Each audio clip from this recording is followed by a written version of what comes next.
Yo, hello pleb. Hello breeze. Do not say that P word ever again. I'm just kidding. Yeah. Of course. Is the game capture going to be weird right now? You really going to do this right now? Would appear so. Would appear so. Let me restart the game real quick. 25 consecutive streams, by the way. That's crazy. That's by far, it's got to be the leader. It has to be. 25 is actually crazy.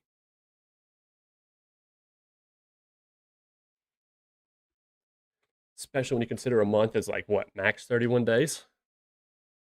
That's not normally. Thank you, pleb. Oh, yo, what's up, G-Max? Just getting it fired up here.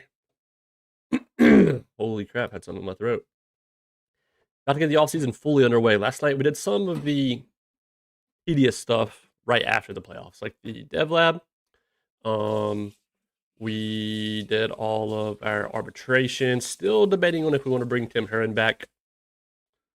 And that's kind of it. Because we are extending Duvall, and we are extending Soto, just for 1-year deals. Dylan Cruz is on the way out. That's bittersweet. He opted out. He had a player opt out in the middle of his deal. But he was with us for a bit, obviously. As far as this actual sim, like on stream, from 26 all the way to 31. So he made something of his career here. I'm sure he's going to go on somewhere else and do just fine. Yeah, I mean, he's only 29. There is a case for extending him, but again, we kind of covered this last night. When you consider everything, we literally have Leal coming up, and this instantly makes more room for him. We're just super crowded in the outfield. It's going to be an interesting offseason because we kind of need to make even more space. It's very, very crowded because we're suffering from a good problem of having some log jams. But I'm not complaining.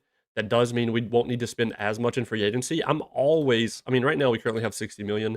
After ARB officially rolls over and finishes, who knows where we'll be at. But I think we're in a tremendous spot. Like our core, other than Wood, are all on league minimum. Weston Lombard, that contract's just from that trade. I think he's still going to be fine. I'm still fine to be in the market for a surefire starter, to be honest, though. And that's kind of the only quote unquote need I feel like we need going into the offseason because elsewhere we're so solid. Well, catcher, actually. I forgot. There's a case to be made for catcher. But we are, because we're losing both of our catchers. Contreras was the 1-year deal, but Daniel Hernandez is coming up regardless. He'll be on league minimum, and he's pretty balanced versus both sides, both-handed pitching, despite being a lefty batter. His defense is average. At least his framing and blocking are good. His arm sucks, so gets stolen a lot. But I mean, he does have 70 stealing ability, so maybe he'll steal a few himself. So yeah, we're gonna keep rolling through the offseason. And let's see.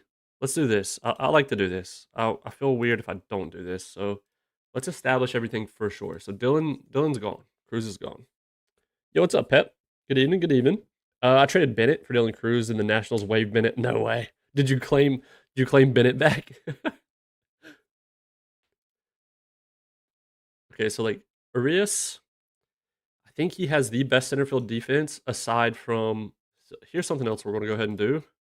Let's go ahead and move everybody up that we're going to. Leal, Daniel Hernandez. That way, we can see everything in one spot, even the pitchers. So let's see. Joe Young is interesting. I don't know, man. He's only 22. He doesn't look.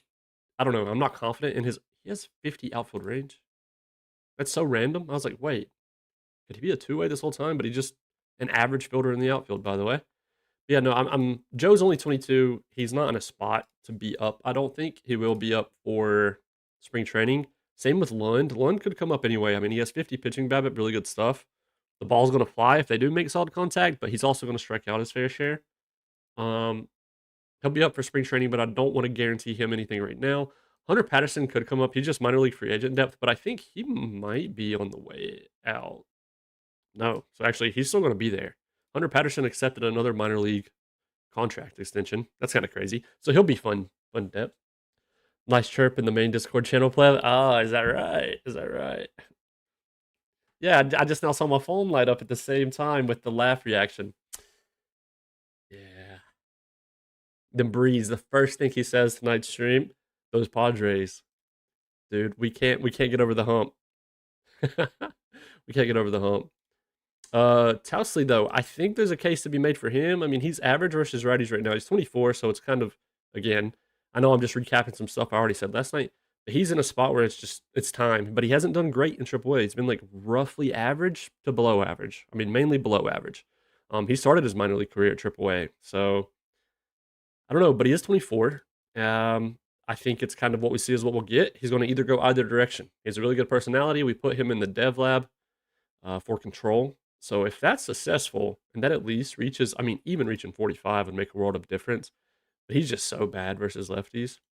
Um, Basically, we have tons of batting depth and tons of question marks on the pitching side as far as depth goes. So that's where we're at. There's really no one else to promote on the pitching side at all that I see unanimously making the open day roster. There's a case to be made for Hunter Patterson now, to be honest. But right now, things will be pretty crowded. As far as batters go, I think we promoted everyone. Here's the thing: Mike Abila is ready, right? He deserves to be up also. But here's the other problem: we also have a guy named Ronnie Cruz who doesn't start. By the way, this is Ronnie Cruz, and he's not a starter. He can play in the outfield or the infield. We would just obviously need to fully realize some of that defensive potential across the board, but that's just a strange situation where we got going on here. Even guys like Ernesto Cruz won't be starting, but he's a pretty good defender. Like it's getting to the point where it's even tough to decipher who's going to be our utility infielders and outfielders because there's so many of them. So, I mean, even Justin Walker is here.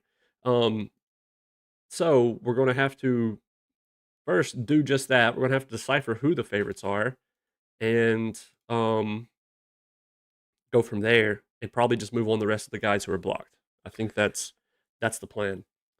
Liao has 70 center field defense and 70 outfield range, 70 arms, 60 air. He should be starting at center, even over Arias, because I mean he can play left or right also, so that's good. So, but Liao's going to be far and away the starting center fielder. This is where it immediately gets weird. James Wood's going to start in left, otherwise he'll be DH. Because it's all he can play is left field. He can learn right, obviously, but at this point we've got so much depth as is. But yeah, like he could become a 55 at right, but it's pointless at this point. But yeah, so it would look like this. Then we have guys like Raniel, we have Walker, Cruz, Arias. It's it's tough. It's very tough. As far as who's in right field, also we have Jordan Sanchez, who's on the IL, and he was starting right field. So yeah, he's just out for one more day, and he'll be coming back off the IL. So right field, I'm gonna leave it open because I honestly do not know who the favorite is right now. Raniel's coming off a 1.2 WAR year, only 200 or only how many games? 60 games started. Arias is coming off 4.9 WAR. Like he has obviously made his case. He's off a 4.9 WAR. He deserves something. For now, it would be terrible not to give it to him. So for now, it'll be him. We'll do set position or right, and then well, you see, I was waiting for you to say that. Nah, because see, I was so used to plate appearances, so I started to say it, and I was like, I guess I get where pleb is coming from. It's easier to give context quicker if I just have the game started. But yes, you're right. It came in handy there. You're not wrong. Ethan Bass is going to be our shortstop again. He's been doing fine there. He also has outfield range. The dude can play everywhere. Um, excuse me. Defensively this year, he had 5.5 zone rating. He actually won a Gold Glove at shortstop last year with a 55 at short. So this year, I don't know. I don't think he'll win it. Um, Jesus Christ, excuse me. I just finished eating dinner. I like ate it so fast, so now I'm like, yeah. But he'll be starting at short. Irvin has third on lock. He can play anywhere on the infield as well.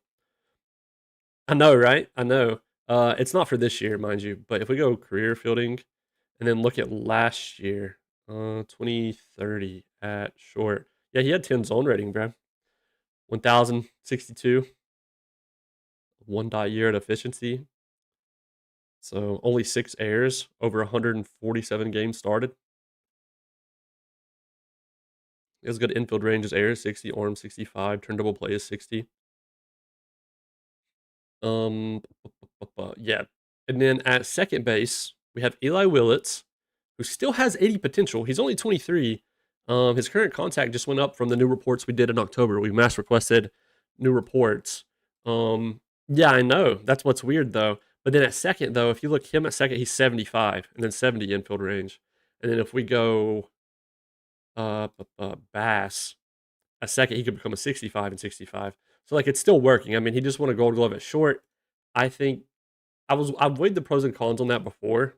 Because Irvin even has a case to be made at second, and he has 65 infield range. What's Willits at third? Okay, he's not been at third, but his arm is 60. Irvin's arm is 60 as well. It can kind of go either way, I guess. And then you have Ronnie, who can play second, short, third, like outfield. It's bad. It's good, but it's bad. So someone is moving on. Like we can't. We're leaving a lot of value on the table. I feel like having this depth is obviously incredible. Like we have dudes on deck that are starter level anytime an injury happens, which is phenomenal. But at other position, include third base, but he could be good. Yeah, he could be good at third for sure. He can definitely play there, and he can also play like across the outfield. Yeah, but he can play second and short. He's incredible at second. Like he just won a Gold Glove there last year at second. We had a lot of Gold Glove winners. You know what's crazy? James Wood won a Gold Glove last year at left field as well, which the competition wasn't very stout. But let's see, 2030 at left, a 5.5 zone rating. Actually better than I thought. Yo, what's up, Christopher? Yo, David Searing, thank you so much for the sub. I'm pretty sure you've subbed before, so that could just be the over on YouTube, by the way. That just could be the bot thing, like replaying it. But regardless, thank you. Yeah, no, I agree. I mean, we'll look for the heck of it, right? Screw it. Let's look because we already know it's going to be good. But yeah, like at third base, he could be a 70 as well. At left field, he could be a 70. Right field, he could be a 65. It's incredible, dude. We have such a good defense. Here's the thing with Ronnie. So like he's played 58, roughly 60 games between the last 2 years, right? 58 and then 61. And he was consistent. His bat was consistently bad both years. It's obviously a smaller sample size, but yeah, for sure. That's true. That's true. And then there's Seaver. Seaver's kind of just he's here because he can play everywhere. 60 infield range, 60 outfield range. It's wild. It's wild. Both catchers are gone. Daniel, for now, we'll just slot at starting catcher. Since we're gonna be losing Contreras and Millis. This is gonna be Fitzgerald. Because honestly, here's the thing. Fitzgerald, I thought we were gonna have an option for a guy like Ronnie Cruz to walk into playing first base, right? Until Fitzgerald just had a crazy year where he puts up 4 WAR and 25 home runs, 91 RBIs. So I was like, you know what, Fitz, if he keeps it up and he's just, hovering 100 WRC plus over 117 games last year, which is still respectable. But, and then I was like, well, if you look at Ronnie's bat, he can play wherever he wants to. Ronnie on paper could be an even better bat potentially, but he's also 25. So I don't know if the rest of that's going to go up. We'll do another report on him for the heck of it, but his current contact did just go up. So, all right, pleb, I got you. Yeah, that's where we're at. My brain is super frazzled on exactly what we want to do. Regardless, Irvin's going to third. Second base for now, we're just going to roll with what we've been doing. And it would be Willits. But yeah, there's clearly a case to be made for swapping people around. Because like Bass can go to second, he can go to third. I could look at this all day and just compare. Something I do want, you know what? Speaking of that, let's compare these two. Just because. Just because. Good problem to have. Beast alternative. Yeah, for sure. For sure. I know it sounds like I'm complaining, but I'm not necessarily complaining. I just wish I had a solution to the log jam. That's all. That's what I'm trying. That's what I want to solve this offseason. So, Willits beats him at second. Willits beats him at third. Willits beats him at everything as far as defensive position rating goes. I mean, he even beats him on infield range. I mean, Willits could just be moved to short, and then we just move Bass over. But they both, that's the thing, Bass also just won a gold glove at shortstop. So, it's like changing it just for the sake of changing it. at that point. Bass does have the slightly better arm, which you would need slightly more of uh, at short, but I mean, 60 is still plenty of short. That's just getting super nitpicky at that point. So, too bad clutch racing doesn't exist. They'd be low after losing that close game last night. Okay, okay. You're just trying to rub it in some more. I get it. I get it. Get your jokes in. Get them in. Go ahead. How your playoffs been going, Breeze? Tell us about your playoffs. No, seriously, tell me. I don't know. Tell me if it's been going bad specifically.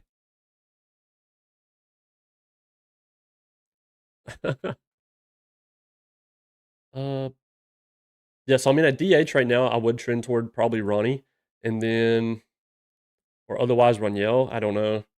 On paper, I want to say Ronnie because I like his bat a lot. I don't know, like Raniel was below average this year. Last year had a really good year. We have so many options. Basically, I just wanted to solidify this is how things are going to look. Now, this is with everybody promoted up. The Owl's going to be the new rookie on the block. Phenomenal guy.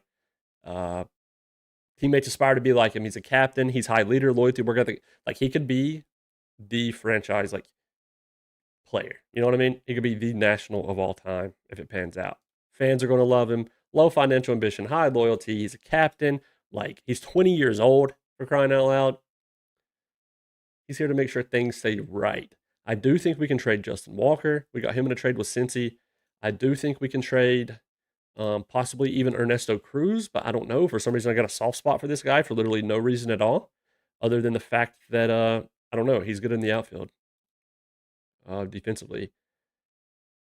But yeah, that's where we're at now. On the pitching side, we're really not losing too many people. We are as of now losing Heron. Also, I don't know if it's Heron or Heron. I've been saying Heron because there's two R's, but correct me if I'm wrong. And Uribe, we're gonna let. I think we'll let. Did I bring Uribe back? No. Okay, so Uribe and Heron is leaving. So we're in a spot where we can literally just go kind of BPA during the off season. We're going to sim along regardless, though. So we're actually making uh, progress. Okay. Well, now he can come off. Oh, it switches back to active roster. Yeah. So now, I mean, to give even more clarity over here, that throws Jordan Sanchez in the mix, who was really good in 2030. He was pretty solid. I mean, I say really good, but I mean, in 81 games started, a 139 WRC plus 2.5 WAR. That's in only 81 starts. You know what I mean? Like, could you imagine if that was doubled or even half, add another 40 games to that? Like, it was at 18 home runs. Let's say he even adds maybe 10 more home runs in 40 games. You know what I mean? This year he reached 20 in 147 starts. This year, though, he was very weird. Like, when we looked at his splits before, he was awful. Aside from June, he kind of normalized. And then August and September, he exploded. And then he got freaking hurt in September. August was ginormous for him. Um, which we know that's like, I feel like we know that's what kind of player he is. It just wasn't coming around. Yeah, he is one of our own, Liao is, but he was an international amateur free agent signing in 2028, January of 2028, and he panned out. We signed him, so January of 28, we would have known him to look like this, a 25 out of 75. And this is what he become so far. So pretty exciting. Homegrown player, sort of. We didn't draft him, obviously, but got him whenever he was like, what? How old would he have been? When did I say 28? He'd have been 17 or 16. Yeah. Uh, that I ever known slash seen. Oh, your comments Belichick on YouTube. I don't know if I saw. You're talking about Bill Belichick, obviously. I don't know if I saw what you're talking about. These are probably just a bunch of the new scouting reports coming through. I'm hoping we can have some luck in the like even guys like this are just ready. Like Manny Cortez, a bunch of 45 overall dudes who look pretty solid. I'm not going to go through every single one of these. We'll just read all. I just like to get them updated. Gold Glove Award is on November 5th, so we still got a few days. The report on Devin Randolph. That was his rookie year this year as well. We honestly have enough firepower in the farm to kind of trade probably almost for whoever we want, unless the AI were just, unless the other teams were kind of just had somebody pretty much untouchable. But that's the thing. I don't want to just go grab guys for the sake of grabbing them.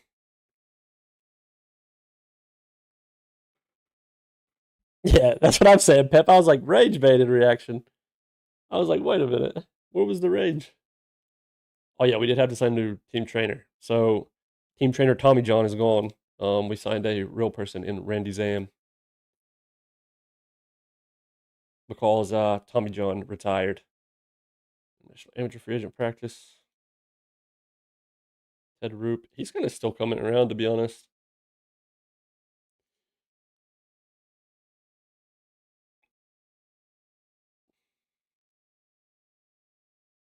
Randy is 6'6". The trainer?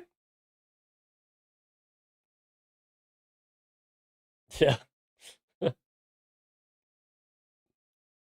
not as tall as me, though.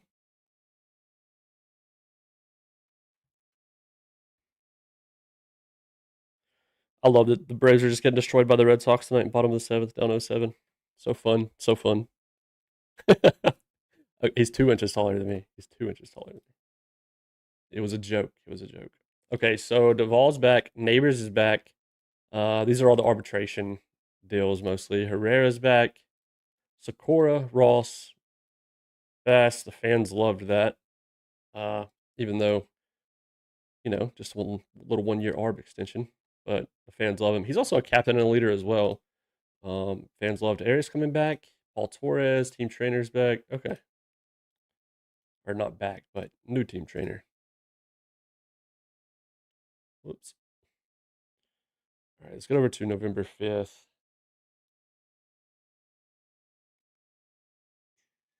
Wait, Achilles Perez as well.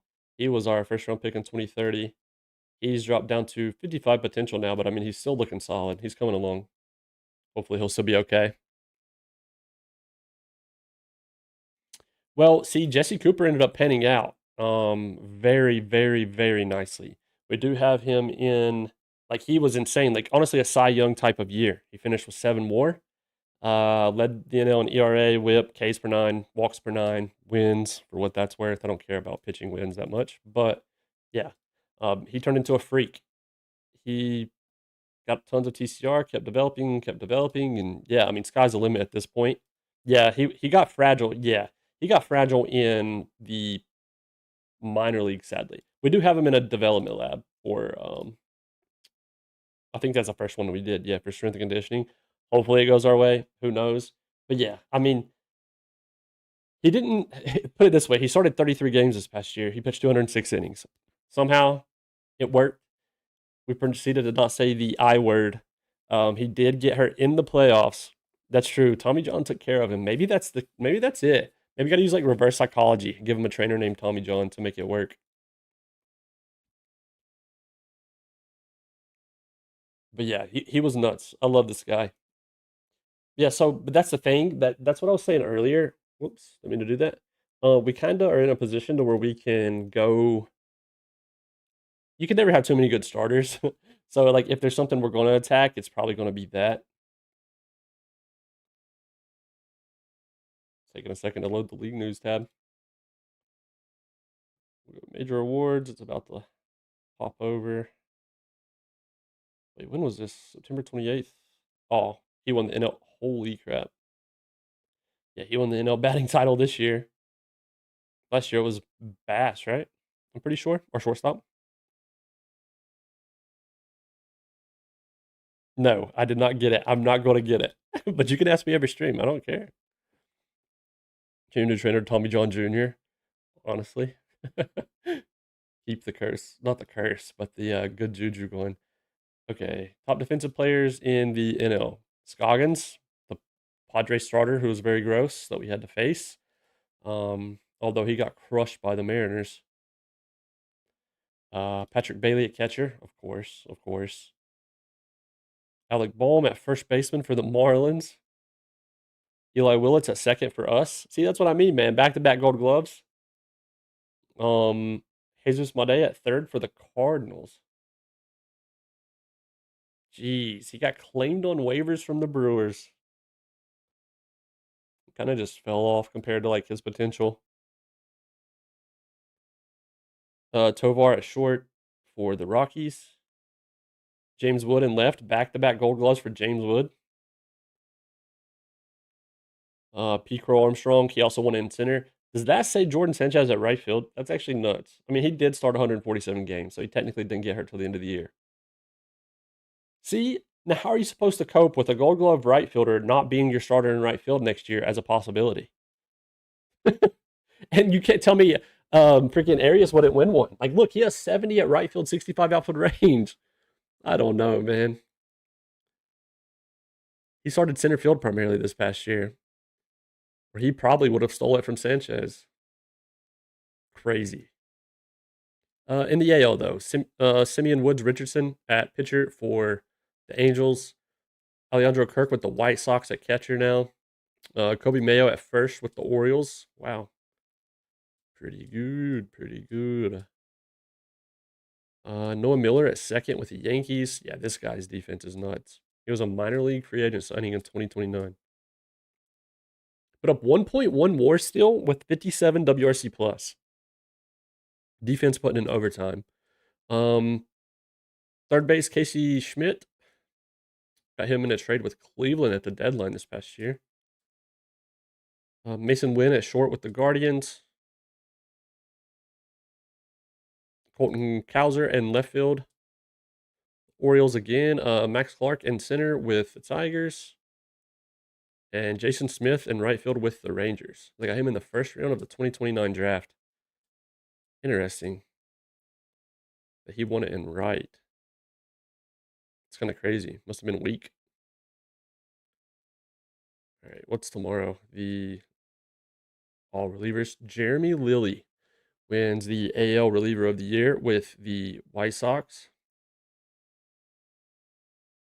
Yeah, 3.3 WAR out of the pen is pretty crazy. 388 ERA plus. He had 38 saves and 97% save percentage.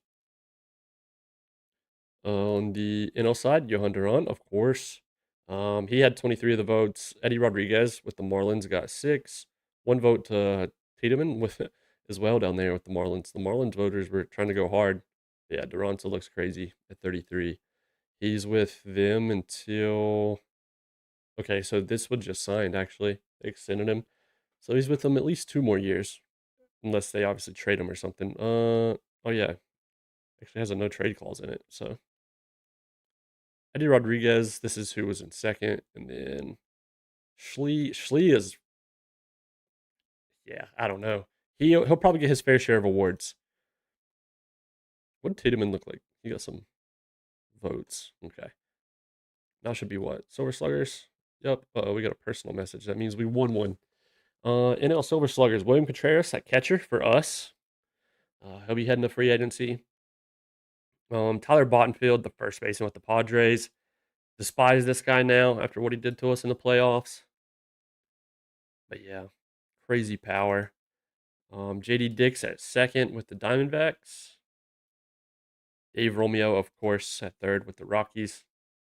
This guy probably wins MVP. Zach Neto at short with the Cubs. 5.3 WAR this year. 110 RBIs. James Wood in left field for us. Pete Armstrong at center. Juan Cova in right with the Phillies.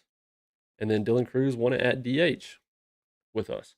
As far as the... Let me go back over here. AL side, Kyle Teal at catcher with the Yankees.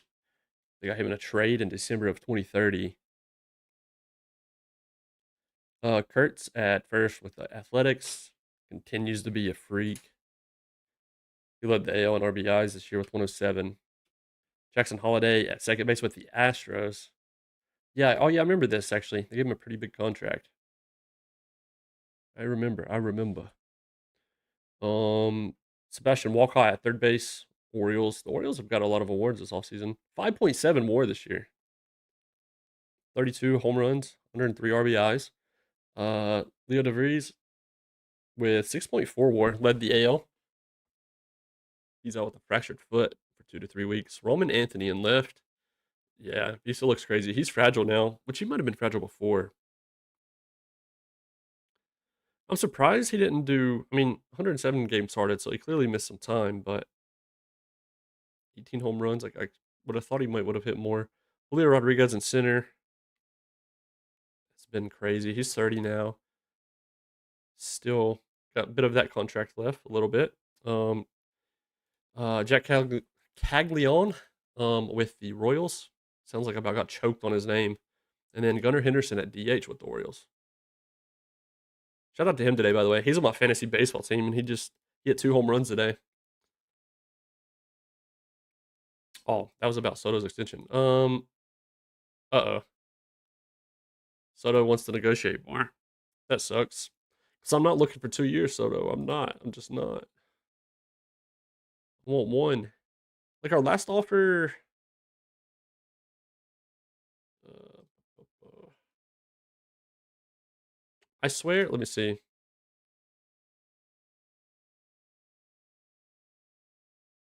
We did 1 year, 2.3. Just go 1 year, 2.5. 2.55. Okay, you're gonna say thank you again, but you're not gonna take it. I just know it. Know it. League news, major awards. All right. Jason Smith wins the AL Rookie of the Year. He gets all 30 votes over there for the Rangers. He had 3.9 WAR this year.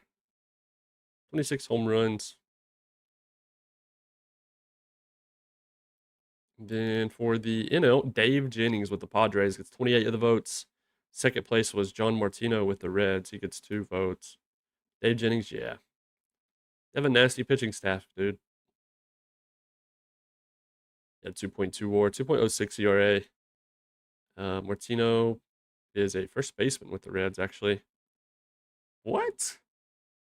Was the 2031 NL rookie class like that weak? Like, I get Jennings got it, but like, this is second place? But yeah, what happened to Newton? He should have probably been like more like second or something, but whatever. It doesn't matter. Oh, Sir Jameson Jones was up here. We traded him to the Brewers. This is how he looked. He did 87 WRC plus. He had a respectable 23 home runs, but yeah. All messages. We report on Ronnie Cruz. Did he change a little? No, he did not. What's that? Manager of the year and then Cy Young and MVP. Okay. Manager of the year. Surely our guy wins it. Naturally, Dan Wilson with the Mariners wins it for the AL. And then for the NL, the Padres manager, Craig Stammen. Well, spoiler alert, Jesse Cooper wins Cy Young for the NL. That is actually huge. Over on the AL side, Texas starter, Vinny Sewin? Vinny Sewin, or I don't know. We're going to go Sewin. Vinny Cooin? I don't know. Either way, he wins it. Yeah, he was phenomenal. 67 FIP minus, 5.6 WAR, 2.56 ERA, 234 strikeouts. If he would have led in wins, he would have won the Triple Crown, right? Yo, what's up, Gigaspeed? How's it going? How's it going? Yeah, Cooper gets 27 of the votes. He beats Paul Skeens. I can't believe it. It's going good, man. How are you?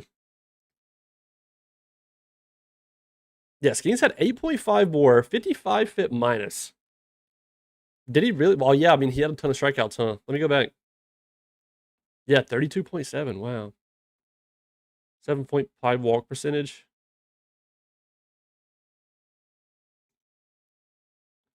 Ooh, shout out Cooper, man. Cooper gets a Cy Young. That's huge, actually. I'm obviously thrilled with that. But yeah, I can't believe he beat out the Triple Crown winner in Skeens. We in Skeens streak though. Wait, no, he's been skipping a year. Well, he took off 2 years. He did 25. He's missed 26, 27, 128. Then he missed 29. Then he just 130. I think he's gonna win it in like 2032. His contract. This is what it's looking like. He's got 3 years left before. Well, 2 years left before an opt out. And then after the player opt out, he's 56 per till age 34. So just chilling, watching the hockey game, although I think it's already over. I got you. Yeah. I would imagine it'll be along those lines. One would think. I can't believe he didn't win it though.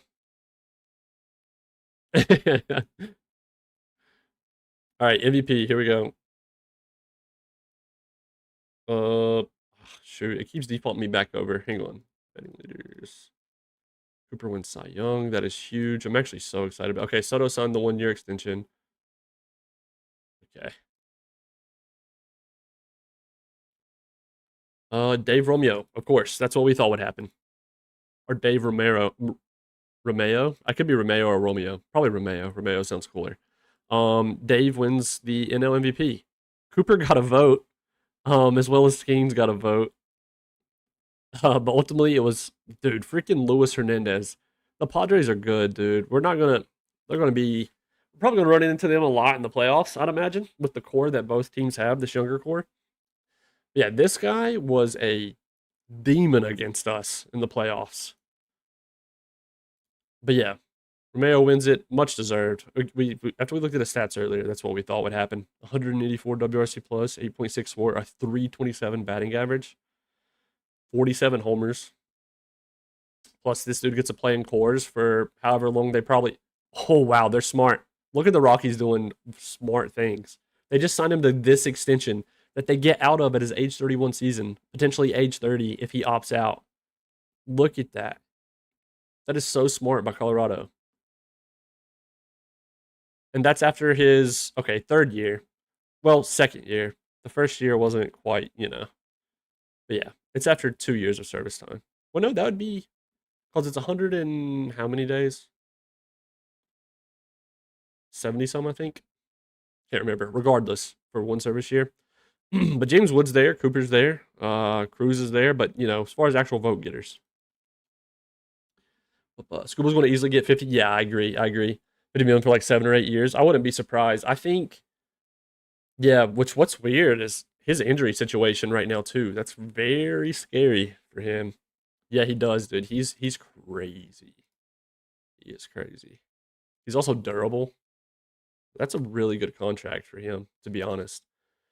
All right, and that rounds up the awards, right? Yep, after MVP. All right, first, let me go back over here, put this back on our messages. Okay, so now this is how everything looks. Everybody on the screen, we fully intended to part from.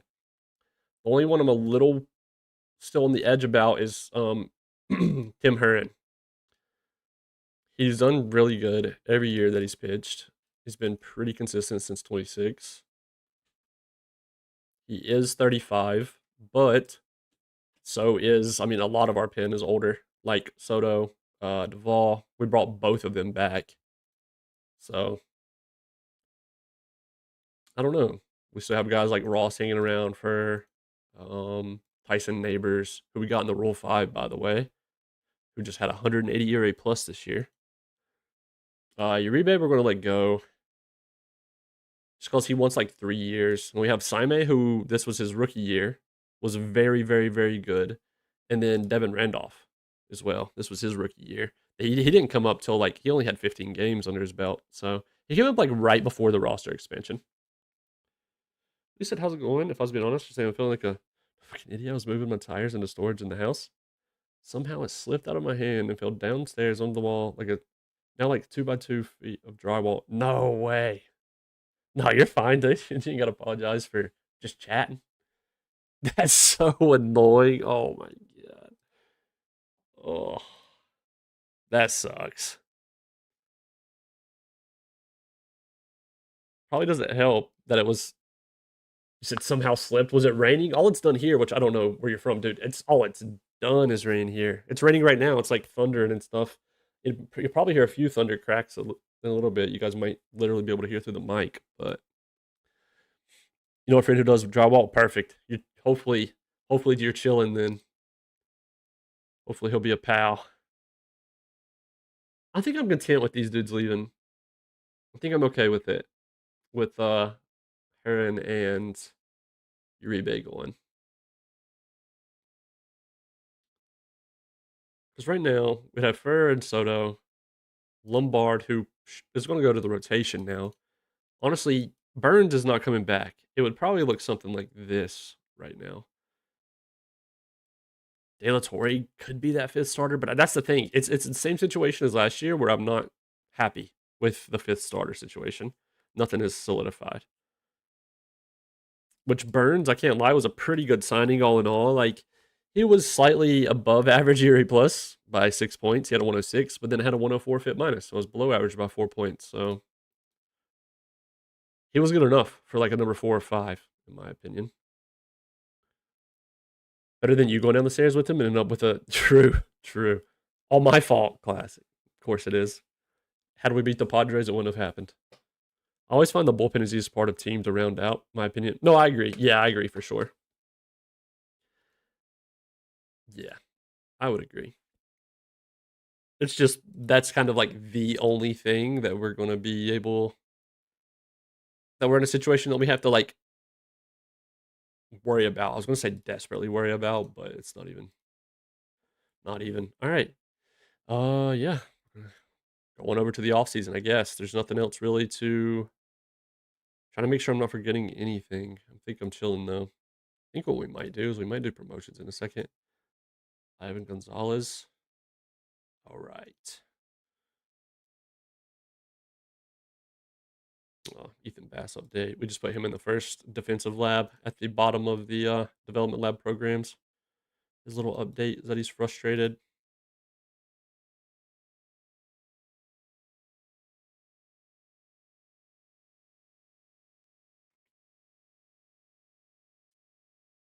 Going with your young and up-and-coming catcher, we're trying to resign Contreras for another year. Yeah, here's the reason why. Like, also, I wanted to think about submitting the qualifying offer, but Contreras don't. He's wanting 6 years. Trying to get him down to 1 year is not happening, sadly. Plus, he's 33. Uh, but that is the other spot that we could look at in free agency because if I remember, which obviously Contreras is going to be here, but there's Kyle Till there who's 29. There's 31-year-old Marino, Cal Raleigh who's 34 though. I don't know about Cal because he could fall off any second, but yeah. Barring injuries, Nats team should be a strong contender next year. Yeah, hopefully. I hope you're right. I think we definitely got the core to keep it going for a few years for sure. So we're fortunate on that front.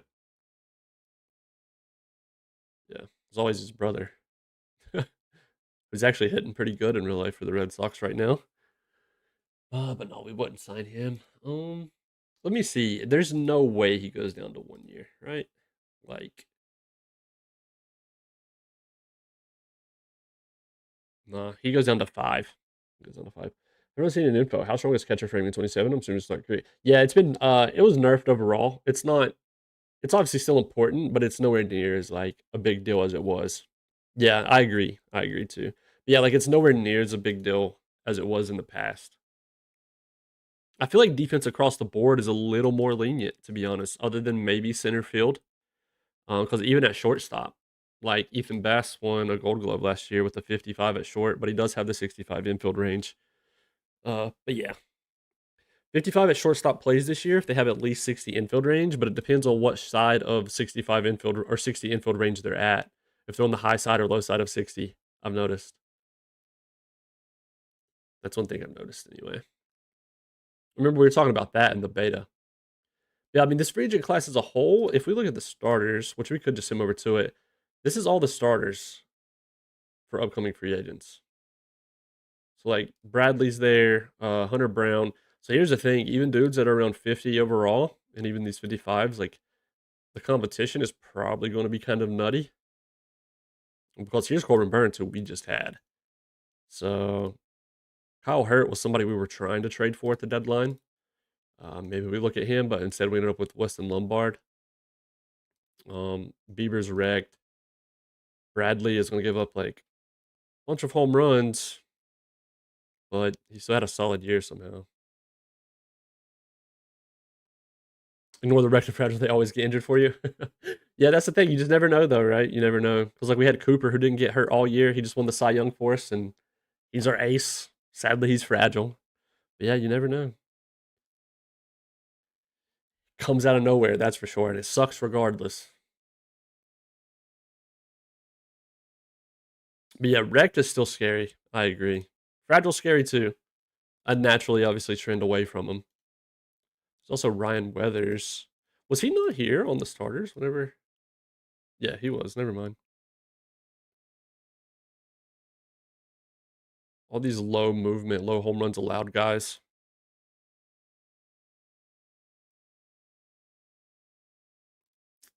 Imagine we actually got a year with Weathers like we were supposed to back in 2028. Let's say a fragile player has 2 years in a row without injury. Injury prone can improve. Yeah, technically, I think it can change. Like it actually happened in my Angel series with Trout. He randomly went from wrecked to fragile where he didn't get hurt like a long-term injury the entire year. Okay. ARB hearings today. One less peek. There's nothing here. Missing. Williams not going to come down. I really don't want to give him like more than 1 year. It's just not going to happen. Like even if we did 1 year 26, let's do 1 year 27. Like it's not going to happen. Yeah, he wants 5 years. That is 2 vesting options, but that's pretty much it. Millis is gone. He was just our backup catcher. It was nothing crazy. He actually fell off like massively. He was consistently like 95 WRC plus or better, just a backup, but that fell off.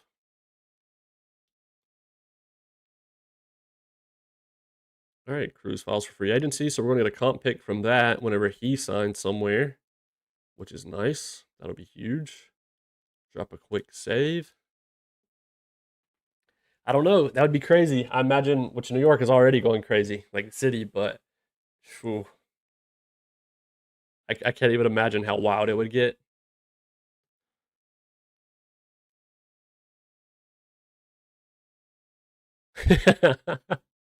What's wrong, pleb? International free agents. All right, here we go. Let's see. Let's see. Anything good this year? Last year it was weak. Javier Escobar, Honda, Sacedo, Santa Maria, Dominguez, Fujita, Shavlo. Okay, here's an interesting catcher. He also has outfield range. He have some power. He's honestly not that crazy, but we're gonna report on him regardless. He's Russian. What the heck? I don't know if I've ever saw a Russian international free agent. Yamamoto, Goto. Good report on him too. Yi, another solid power hitter here. He'll more of a first baseman. The Murakami profile. OKC or Spurs 4-0ing. I do hope one of the West teams win it though. You can't even root for SGA. Really not a fan of his style. Yeah, is it like the flopping that gets you? Oh, there's actually a Murakami right here though. I didn't see that. And he kind of has the power profile too. And then Nomura. Oh, and he's already signed with the Reds. Yeah, nothing too crazy. The catcher looks solid. Shavlo or Shavlo. As far as top free agents overall, Taj Bradley, Dylan Cruz, Francisco Alvarez, Aaron Judge. I totally forgot he was going to be a free agent. He's fragile nowadays. Has no defense. He's strictly like a DH profile now. Still had 98 walks this past year, which led the AL apparently. 35 home runs. Hunter Brown is pretty huge. Cole Young. Cole Young, wait. Interesting. What the heck? When did they? He exercised his opt out. Okay. And rejected the Mariners' qualifying offer.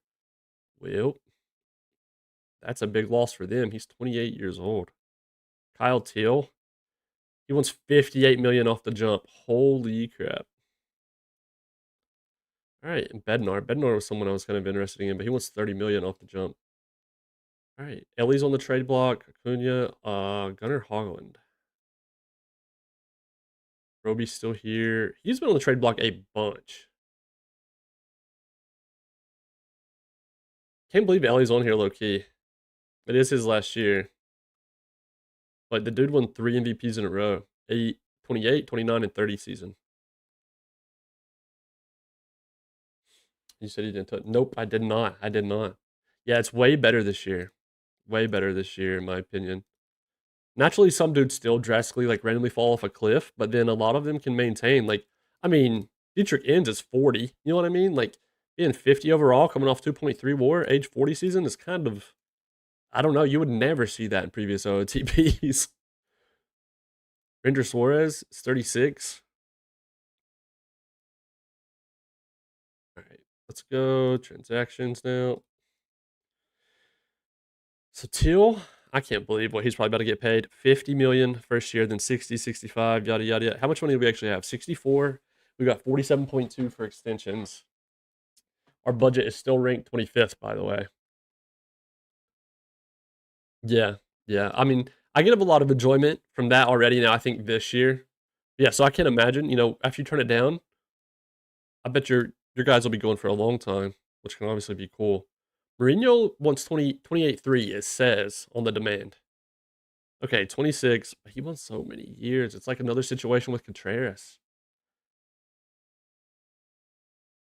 Let me go to catchers as a whole. Till Mourinho. What about Raleigh? He wants 35 for 6 years. The years kill me. I cannot do that. I refuse to do that. And if there's a spot to take an L on, it'll be catcher. That's fine with me. Like, I mean, dude, William Contreras, we didn't have him for a World Series run, the Game 7 loss. You know what I mean? Our catcher was our black hole. So, yeah, for sure. That's one of the best parts about these games. Tons of different ways to play it. And a lot of like advice of just that. Like opinionated, you know what I mean? Alvarez is out for 2 to 3 months. He wants 17 million. That's pretty cheap. He probably comes back fragile. He's 30. I'm gonna get a new report on him since our overall scouting is low. He could be interesting if he kind of slides under the radar. All right, what do all the starters? It's not gonna be pretty, but Herb Brown wants 39 too. We have 64 million. Let me go look with everything cleared out now. Yeah, like I mean, we still have 12 pitchers here. And I'm actually really happy with where the team's at, aside from fifth starter. Not too much changes. We could use a lefty reliever though. Like we have two, but one of those is a closer, and the one's like the setup guy. Uh, we do have Lombard. He's a lefty starter. I wish De La Torre was just good. Why can't you just be normal? I want to see if he changes much because the last report, it's not that old. It's from September 29th. It's only 2 months old. So he's not going to change a ton. I wish he would just work out. He just sucks versus lefties. He's okay versus righties. Because he would potentially suffice as that fifth starter. Down here, it's just not great. Housley is the same way as De La Torre. Yeah, unlucky.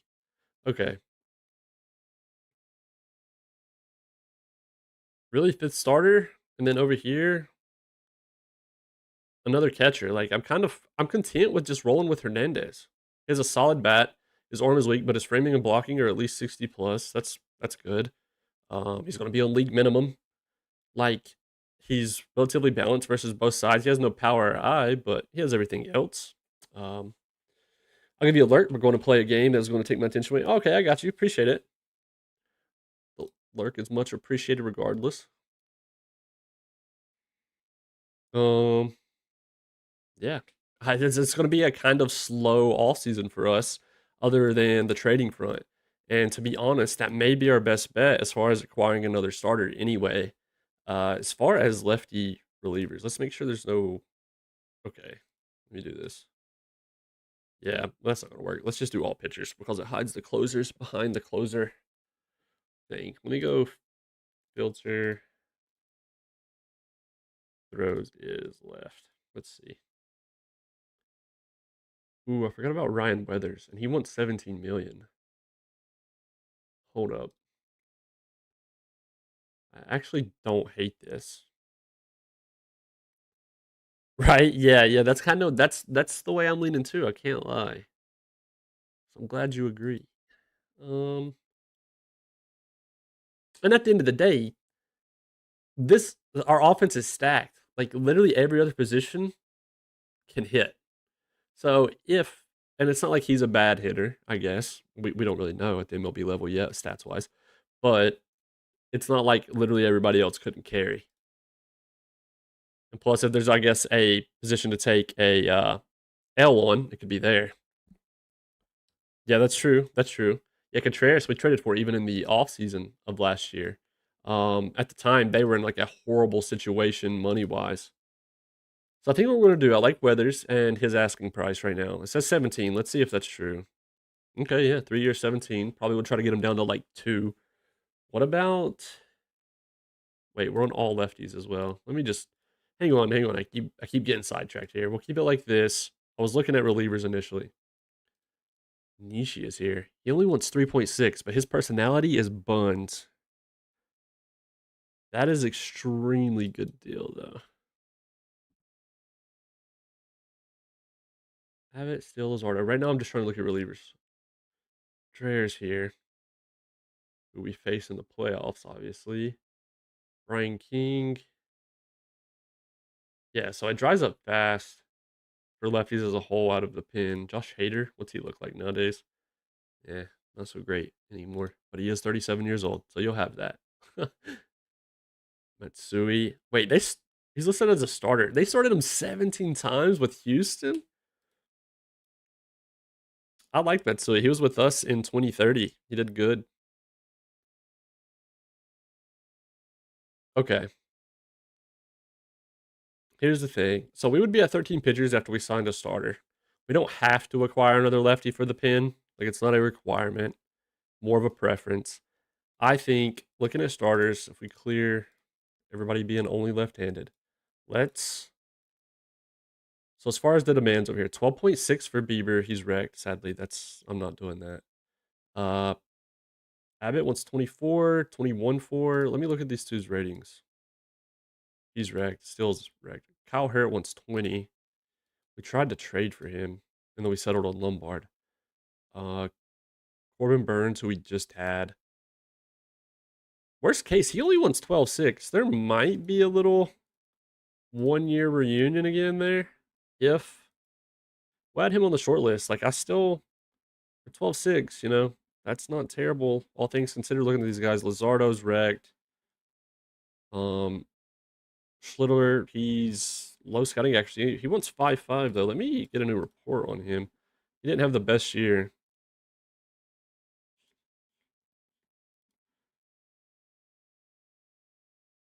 Out of the years recently, yeah, for sure. I like that a lot.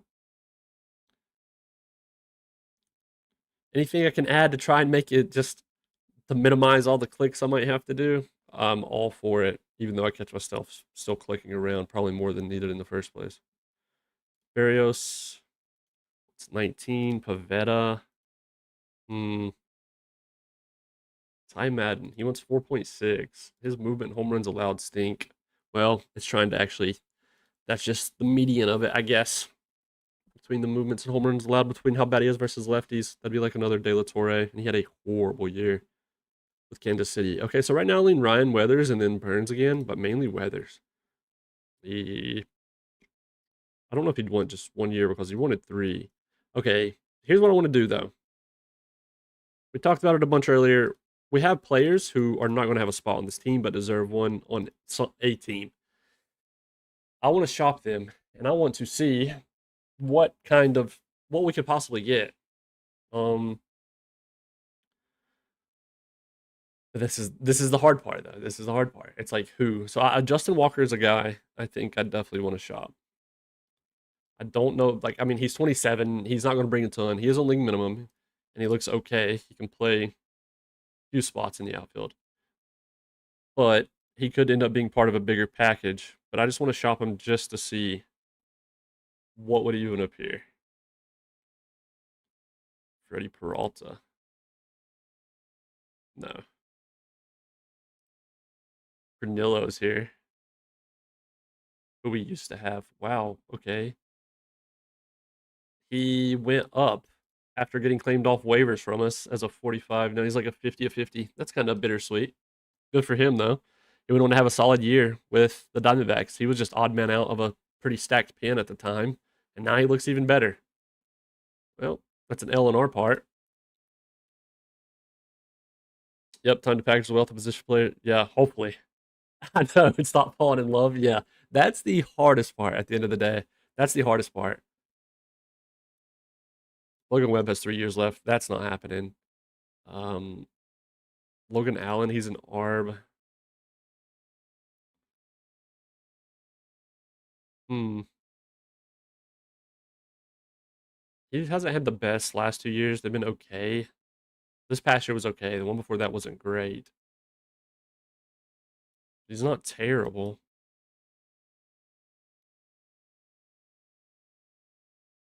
First baseman Mike Burrows.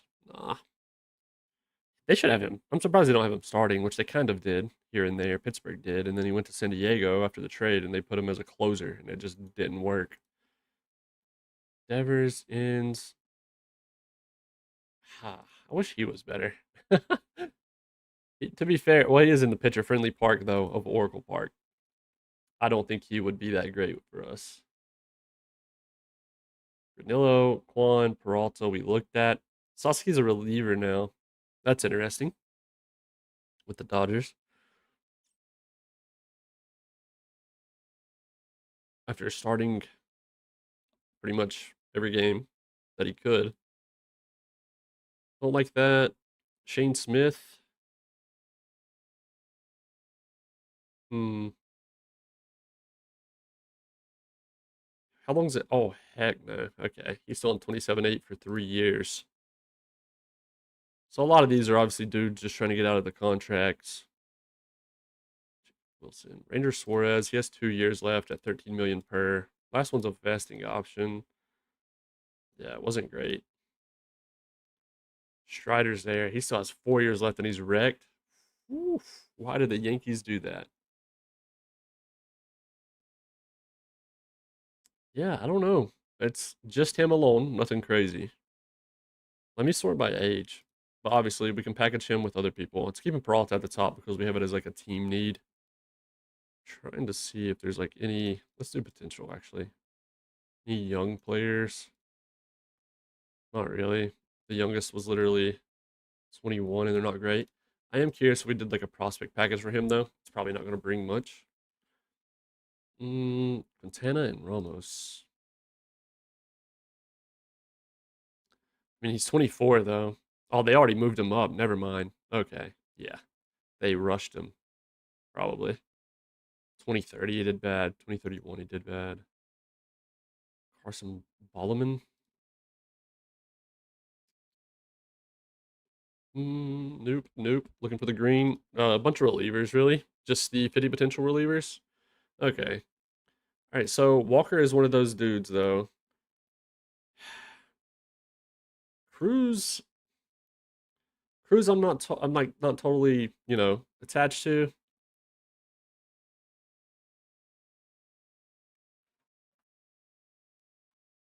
Yeah, yeah. Can wait a minute. Can we not do that? Why don't I feel like we could? Yeah. Did I read that correctly? Doesn't want to see the ability to shop multiple of my own players. Do it that. Yeah, I think we can do that right here. If we just drag them all here and then shop.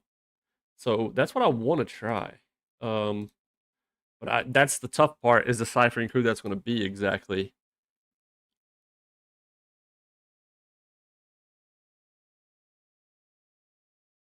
Yeah, don't worry. I haven't hardly used it as either for like bulk players. Just one at a time is the most I've ever done. Um, Dudes, I'm gonna be honest. This is the entire issue: is choosing the favorite between Sanchez, like Sanchez, Raniel, and Walker is out. It's pretty much Sanchez and Raniel. Yeah, Ronnie. I mean, Ronnie's an option too. Seaver can go. He's just a utility guy. Like, I think he has value as a starter for some team. He's a great defender. But he's just a backup guy, which is good to have. But here's the issue, right? Like, we also have this. If we go all infielders, like we have Micah Bia, like who's 21, and then Emmanuel Merlo at 22, Manny Cortez at 21. Prosec, Angel Felice at 25. Like, so we have enough depth. Oh, Gavin Fiend, I totally forgot about. Yeah. So everybody, I see we were sorting out some thoughts. Oh yeah, trying something like that. That's true. Going for the Mori trade again? Hey, good luck. You gotta tell me if it works this time.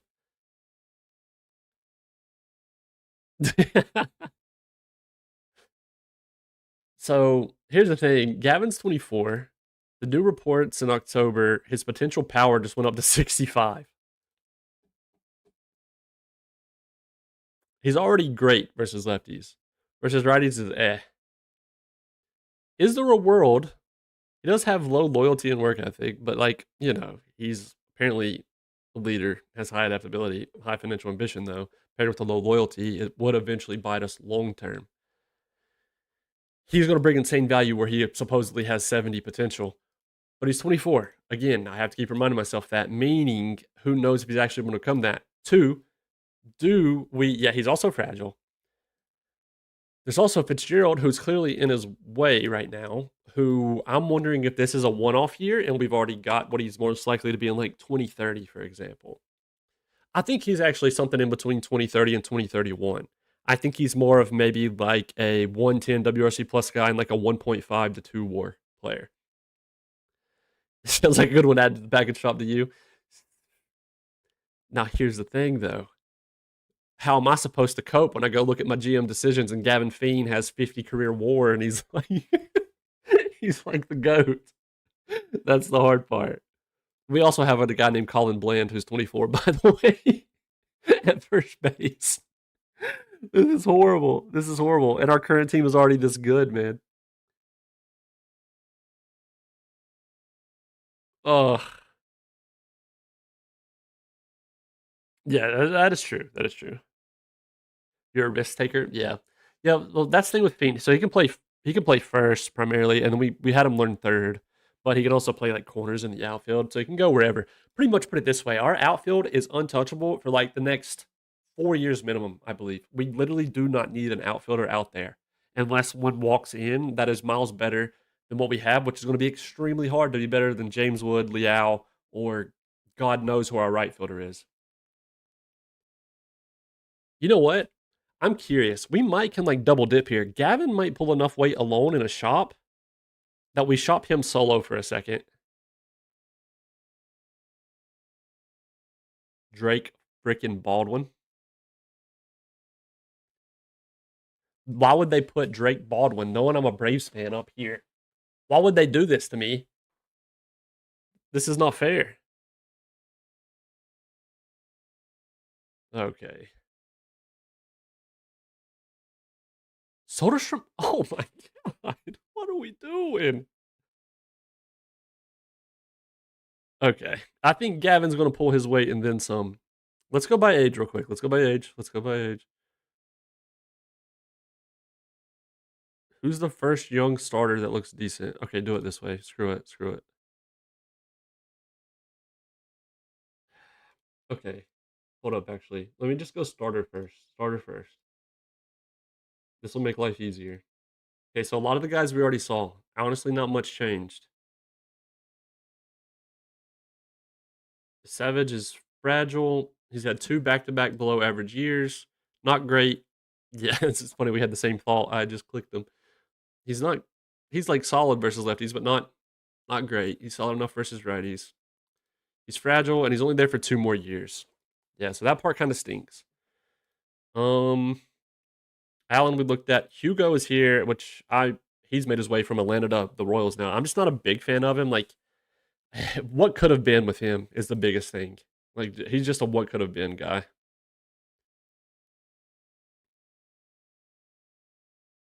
James would give it. Dude, why you gotta remind me of that? Oh man, that's tough. Chris Bro on YouTube says James Wood gave up that inside the park 3-run homer. That is very true. Tatis can't hit a out of the park home run in real life, but he can hit a freaking inside the park home run in the playoffs against us. You love that. Hold up. What about Gabe? Nope. Nope. Oh, you like that, huh? The Chris's are uniting. Of course. Of course. Tegan Coons? Don't like it. I wish I didn't have to resort this every time. I gotta be honest.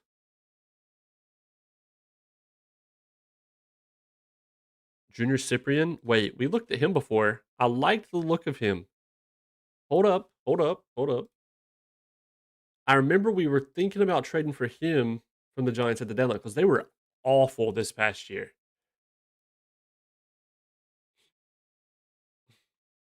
Yep, the resort is very annoying and should be an easy fix for the devs. This isn't terrible. His 40 pitching BABIP stinks.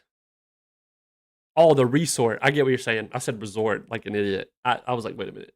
And you mean resorting the thing. That's totally my fault. Okay, I like Cyprian though. We'll add him to targets. Keep him in mind. He had back-to-back 3-war seasons with Arizona and with the Giants. He got waived from Arizona after a 3-war year, by the way, and just claimed for free by the Giants. That was loud. Windows Defender popping up. Did an auto scan. I don't know if you guys could even hear that on stream. Okay, so Cyprian's an option. I'm basically going by age and then looking for green, and then we're going to look at these guys. Kyson Witherspoon. Why has he got to be fragile? This guy's great personality. He's fragile. The control is very scary. He's 27. It's only 40, actually. No, you're fine. You're fine. I should have knew what you meant anyway. I literally were just talking about it. I understood regardless.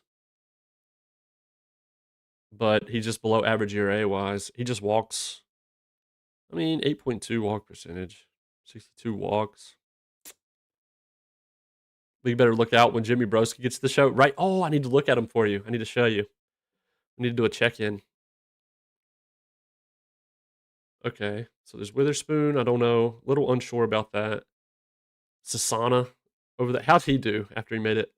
Yeah, he's been awful. Okay, he's what we thought he was. I mean, he did okay out of the pen with the Cubs. I'm not gonna lie, but yeah, used to be national. That's why I was checking on him. Flora, by the way, that's the crazy pitcher from the 2026 class. Yeah, he didn't work out really.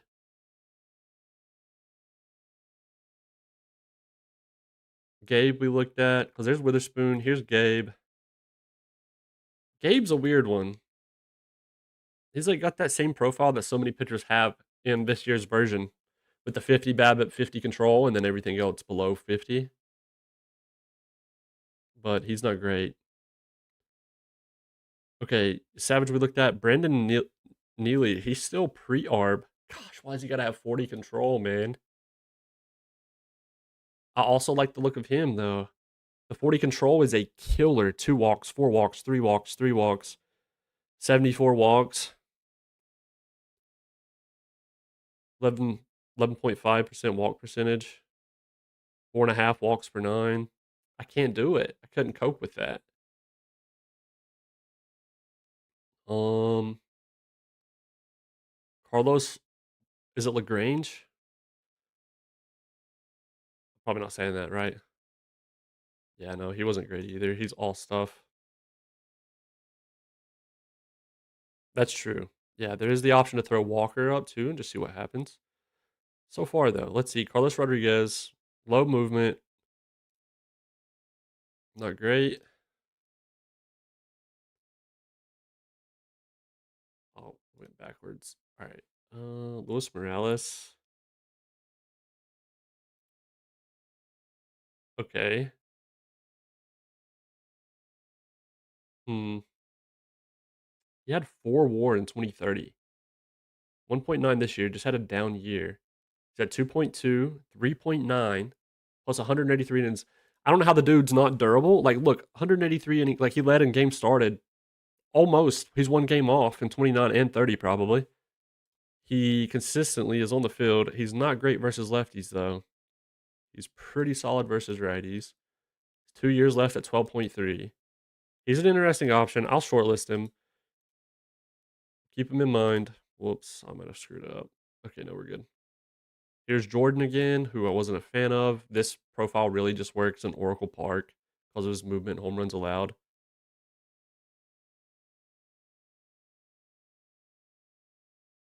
Roby's here, who we've looked at. Not Lagrange, just Lagrange. Oh, okay, yeah, my bad. I got it now. Blake Money. I mean, you just got to go for the guy with the last name Money, right? Not happening. He's horrible. Not horrible, but you know. Jake Bennett. Shane Smith, we already looked at. He's getting a ton of money. Jack Perkins. Hold up. 19.2 for the next 2 years. I mean, that's not terrible. He looks like the safest of all the pitchers so far. Versus lefties, he's got some flaws, as they all do so far. Okay. He's a solid option. He's a solid option. Joey Cantillo. No, probably not. Trent Harris. He's actually not bad either. He's 32. 7.9 and 9.5. I don't know. I'd probably go for someone. Eh, he's okay. We'll keep him in mind as well. We'll try. I won't shortlist him. Strider, not happening. They're paying him so much and he's injury prone. Embrice, nope. Dustin May, Thunderberg, Webb, Peralta, Suarez, Inns. Okay, we looked at all those guys. Let me specifically do catcher now, real quick, because Drake Baldwin popped up, and yeah. Also, why? Oh, it's popping up the starters because of the team needs. I bet that's kind of a bug, to be honest. Because I have my team needs set, and it's still showing starters, even though I put it on just catcher because the starters are under my team needs. Baldwin is very appealing. It's hard not to gravitate towards him. There's Alejandro Kirk. Juan Flores, a 25-year-old on league minimum, coming off of 2 WAR. He's not a great bat. Our other catcher would have a better bat. Got him on waivers as well from Los Angeles. He's just a good defender. Okay, I mean, but 2 WAR is pretty impressive with this bat. Primarily defense. So never mind. Probably not happening. But I saw league minimum and I was like, wait a minute.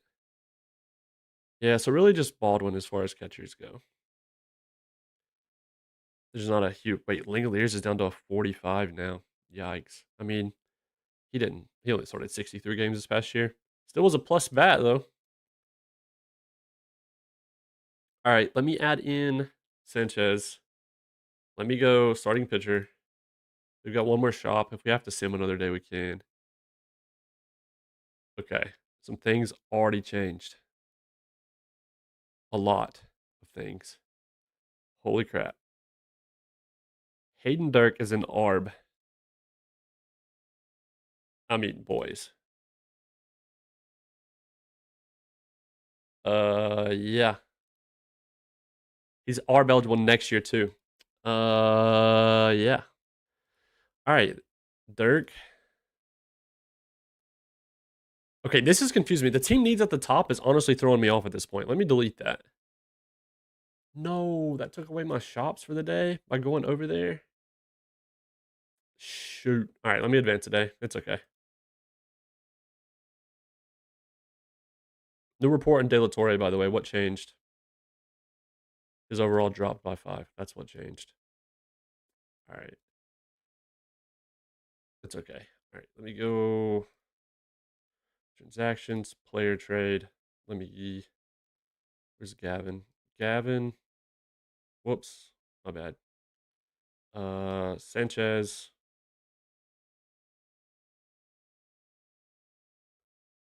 Gavin. Starting pitcher, shop.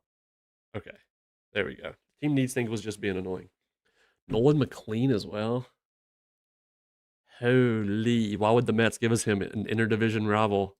And they're paying him 7.7 per for 3+ WAR seasons. Okay. Bradish is making a lot of money for the next 2 years. 27.8, 27.8. We can't afford it, technically. That's better than trying to pay that to somebody in the offseason. But Hayden Dirk. at 29. He's in ARB this year for 11.1. ARB again the next year. 4 WAR, 5.2 WAR out of Arizona. Like, dude. Versus lefties, he has his flaws of control just a little bit. The 45 pitching bed, but I can live with it. I can't lie. It's got to be Hayden right now. Like, we would be stupid to not have it be Hayden. A 0.4 home runs per 9, by the way. That's nuts. As he proceeded to have 2 in his last 5 games. I think that's definitely the way we're trending. Braxton Ashcraft. Let me leave it sorted like this for a while and just look and see if there's some insane value for like an arbitration or even pre-arb player in here. Like Kalen Digert. Yeah, no, never mind. He's pre-arb. There is still Cyprian, who we could get for Gavin straight up, who is on way cheaper. He's 4.4 million this year. Arb estimate next year 7.5, 3.5, 3.6.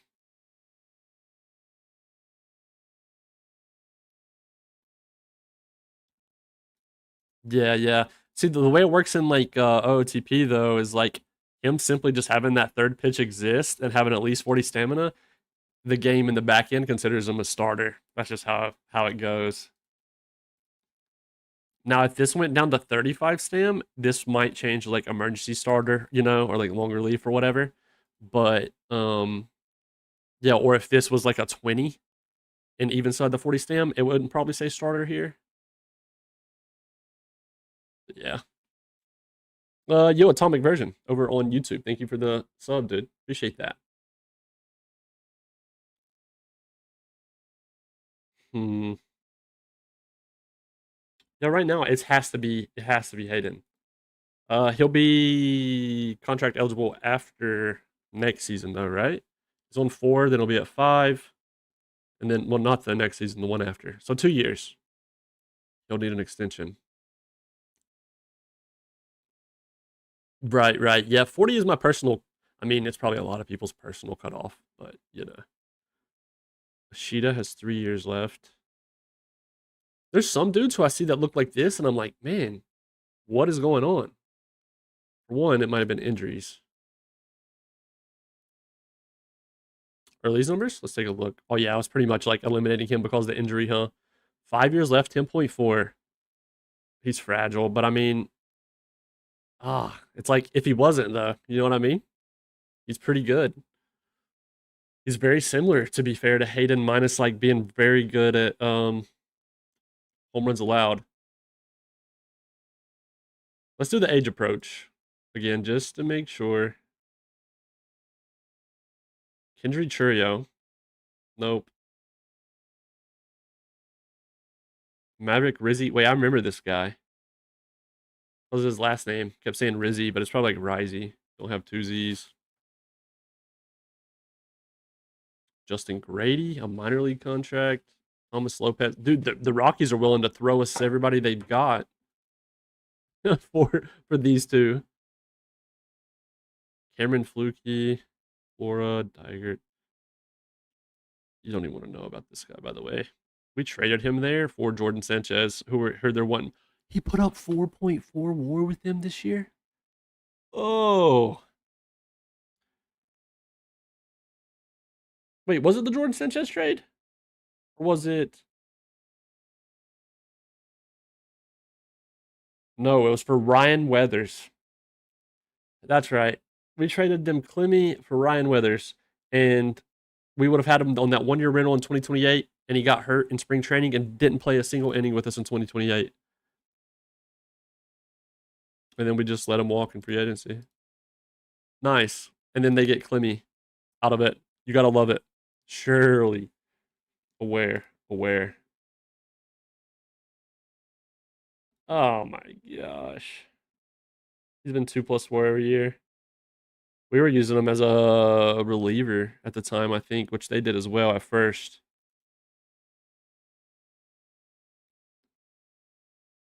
Boston Bateman. Okay. Oh, they done signed him to an extension that's actually pretty favorable. I don't know that I like the idea Okay, now they just signed this too. I don't like the idea of trading for a dude they just extended. Like, I don't like that. They just signed it prior to 2032. That feels a little corny. But I mean, he's actually pretty good. I actually like him a lot. But I'm not gonna do that. I don't like that. I hate it. There's Witherspoon again, who we looked at. Who wasn't bad, but he's fragile. Sonic Gabe, Tanner Franklin, Savage. Yeah, so it's obviously the same dudes when sorting by age, sadly. Jonah Tong. Nope. I can't lie. I think I'm gonna try. I think we're gonna take Hayden Dirk. I don't know why Will Bait, please make it so no sort every time. Yeah. Please. Please will. Wait, what about Yiber? Protea? I've been the best ERA wise. Got some nasty stuff though. Imagine Will was actually here to see that. J.R. Ritchie. He's got 4 years left. Elmer Rodriguez. We looked at Elmer before. I don't think we were a fan. Kendry Rojas. Jonathan. Okay. Dude, like, see, JR is another one of those guys. They got him on waivers from Boston. How is he? Okay, you're not you're not wrong. He slowed down from his little like his rookie debut.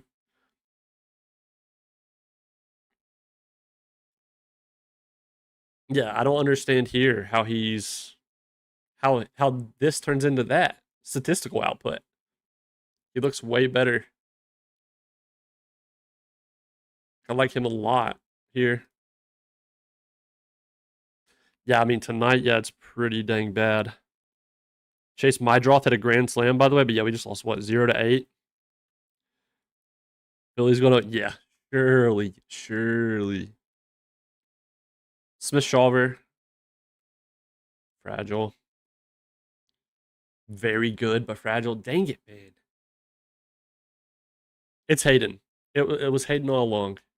Hayden Dirk. I don't know why I'm hesitating.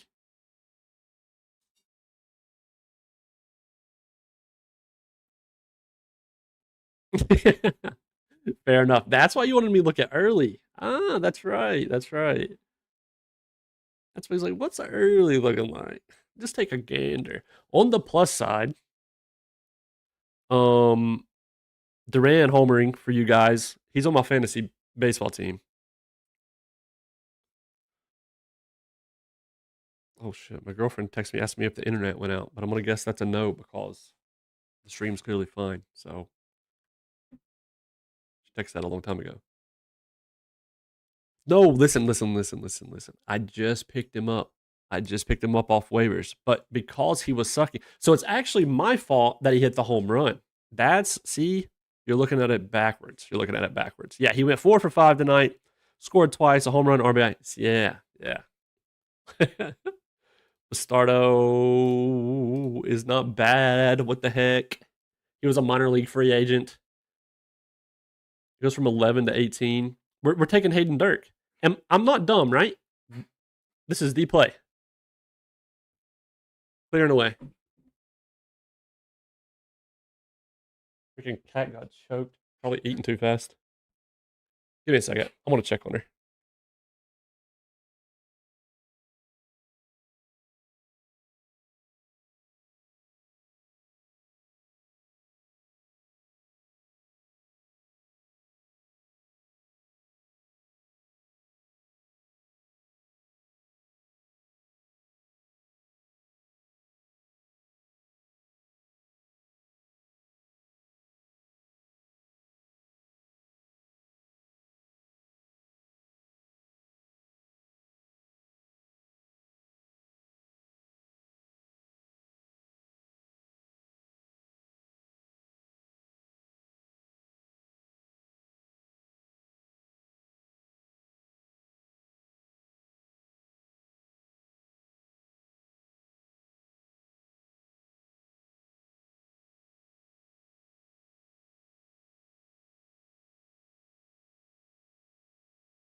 Thanks. Sorry. Yeah, I muted it. My bad. I did not know.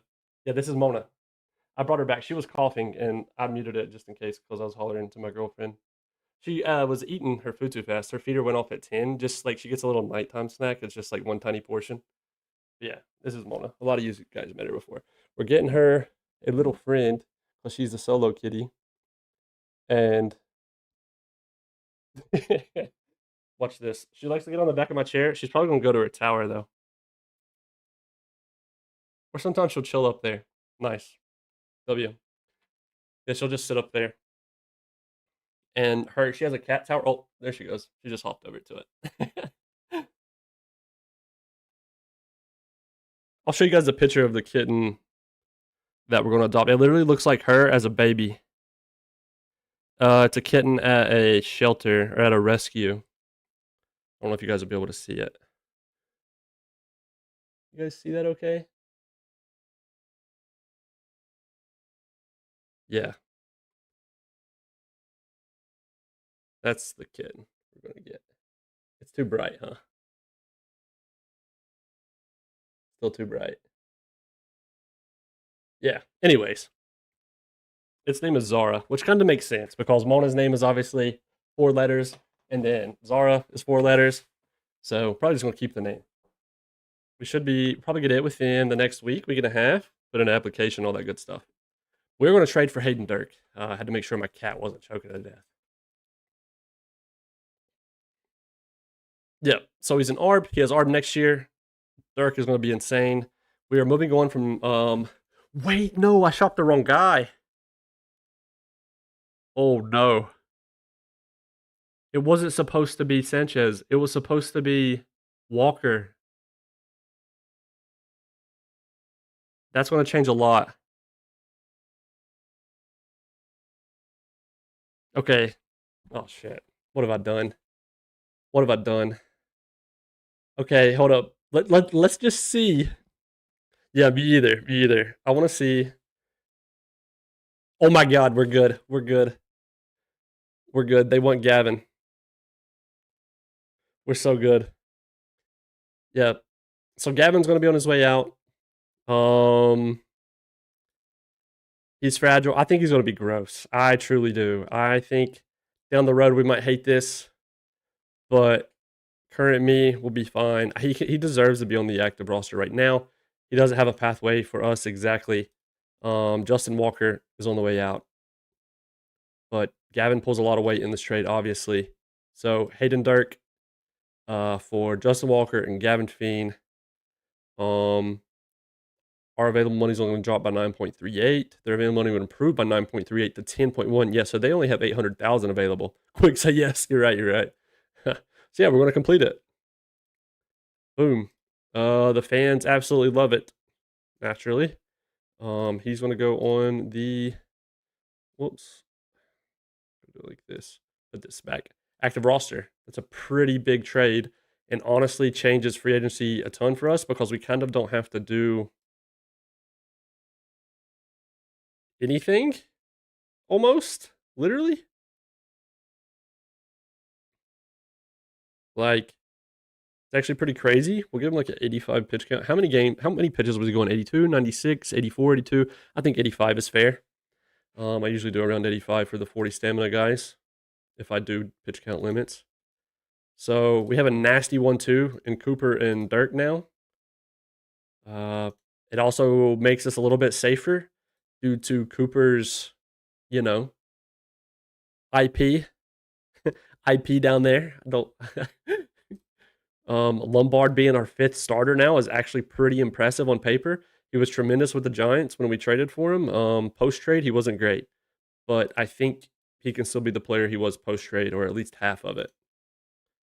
So to be honest, dude, we don't have to do anything unless we just wanted to go all out for like a catcher. The only reason I hesitated on Sanchez is because I actually like Sanchez a lot. And he's probably, I can't lie. What would you guys do? At this point, I'm not going to lie. I want outside sources. I want outside opinions bad. Very bad. Because I am stumped. All right, so here's what I'm going to do. I'm going to put everybody at right field. I'll put it this way. Center field's on lock because he has 70 center field defense and 70 outfield range. Okay? He's going to be a rookie. He's going to hit bombs for us, hopefully. Yeah. James Woods in left. It's where he can play. It's the only play. They're a DH. Now, odd man out, we still have like a DH guy. Like they could go to DH. Ronnie's another candidate that's kind of blocked from being a bona fide starter as far as in the field goes, but he can still be DH if we need him to. But these are our three options for right field. What the heck would you guys do? We have Arias, who has great defense across the outfield. He's coming off a 4.9 WAR on 135 WRC plus. Then we have Jordan Sanchez, who had 2.5 WAR, which was his pretty much rookie season last year. We won't even count 2029. But in 2030, 2.5, 139 WRC plus. This year, he was down a lot, but I think it was a fluke year. Because again, we've looked at his batting stats before, and he turned it around to what he truly is here.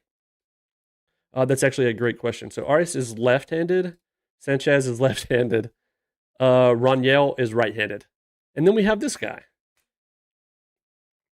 Now the odd dude out could still be our fourth outfielder. You know what I mean? Yeah, of course they are. What's up, Lucas? What team should I use for my new save? I would say I'm an average player in terms of OTP knowledge. Ooh, okay. So are you looking for a challenge in like a team that's not going to be great right away? Like, are you kind of looking for a rebuild outlook where I guess something like we kind of did with the Nationals, right? They've struggled for years, and we've kind of got them at that position now where they should compete for at least a few years. Or are you kind of looking for a team that doesn't really need a rebuild? They have the potential to make playoffs now. Okay, a rebuild. I would say White Sox, Nationals work as well, but White Sox, the Angels are a solid option. There's another obvious option, and that's like right there that I can't think of. The Marlins are a team that's in a super weird spot because they have some young dudes that are solid, but they're also teetering. They're teetering on competing and then teetering to being like what they've always been, which is not great. They're in a weird spot. Who's the other team? There's another one. Who? Hold up. Let's pull up the MLB standings too, just for the heck of it. Whoever you start, you need to get the other guy into some position every few games at least. It's a super sub about that. Yeah. I'll give him like the every blank days. There's an obvious option that I'm not thinking of. The Rockies. The Rockies are an obvious one. That's one. I don't know why I couldn't remember them. Rockies, White Sox, Angels. Honestly, so the Tigers are kind of in a weird spot. In OOTP standards, Scribble's not going to be hurt unless you do start. You know what I mean? Like, he technically will be hurt, I guess, if you do a new save, since the injuries would be updated in real life. But they're in a weird spot where it's the last year of Scribble's deal, and they went out and got Framber Valdez, so they're trying to, make a push this year. But it's also trending toward him not re-signing with the Tigers. So they're in a very interesting situation. And I mean, not to mention with him being hurt already, they're last in the division. The Royals are in an interesting spot. Yeah, Rockies is a good shout too. So I said also, I think those would be my pick as far as a rebuild goes. Mariners is a bad option to learn. Good now, but lower budget, smaller market, so challenges there. Yeah, that's true. Yeah, he was just wanting to rebuild. So I think like Mariners are in a pretty solid spot, I guess, as far as, not rebuilding. I guess the fruits of their labor of building the team back up is finally intact. The Rangers are an interesting team. Twins, yeah, that's actually a good one, Nickel. Yeah, that's another good one. Although they're not doing terrible this year, right? If I remember correctly. They're 27 and 29. Yeah, Twins, Royals. Quite a few teams with some superstars on their team that you kind of don't know the future of, right? They're either teetering between getting traded away or getting paid and being the lone star there. How much did our fan interest increase? To 67. Of course it was that number. Yeah, Reds, see, I don't know. I'm higher on the Reds than I think a lot of people might be, which it's easy to be lower on them. Just because of I feel like a lot of the fruits of their labor is paying off too a little bit, but I will agree they're still in a weird spot. Funny enough, because of this guy, they're in a solid spot, Ellie. But yeah, they're not having the best record right now either. Okay. Rest of free agent plan. Yeah, now it's just kind of wide open. Our team is solidified. I'm gonna be honest. I'm very, very happy with the team. We could go out and be like uber greedy in NL East team, like the rest of the teams are in our division, like the Phillies and the Mets. Shout out Phillies for missing the playoffs. We'll ignore the Braves. The Braves, that's AI. The Braves finishing last is AI. They never do that. But the rest of this is totally accurate. Yeah, A's also. Let us know who you end up picking though. I know we kind of gave you a billion options, but ultimately, I think my favorites would be probably Rockies. Would probably be my favorite. I think I just love the purple and black, and plus, you got cores, which is a two-sided blade, right? It goes in your favor for hitting, but it also goes in your opponent's favor for hitting. Yeah, yeah, that's true. And that's the thing though is we do got 54 million. Our budget's projected to go up to 254 right now, and then 256. So it's like a slow creep. It's a slow creep for sure. Our owner is 78, so who knows too with him what could don't want to assume the worst, but you know. Kyle Till's there, but he wants a bag. He wants a bag indeed. In 10 years. In 10 years. Regardless, we do need a backup catcher. I don't think we really have one within. Like, we technically, anybody can work as a backup catcher, if we're being honest. Like, even David Barnes here. But if we wanted something a little more sure, from 2.5 bags to 1.5, if they don't take it, well, if you have a young catcher. Yeah, yeah. I think, though, we could be uber greedy and just go crazy on. We could get a solid reliever as well for a year or two. Because like our pin, where it is solid, like in my opinion, De La Torre, I don't like. Here's the thing: him as a fifth starter or like a swingman, it'll be tough to do better than that. But him as a reliever, we could do better than if he's strictly in the pin. You know what I mean? So like that could be upgraded upon. We could. Let me see. Bednar wants 30 million, and he's insane.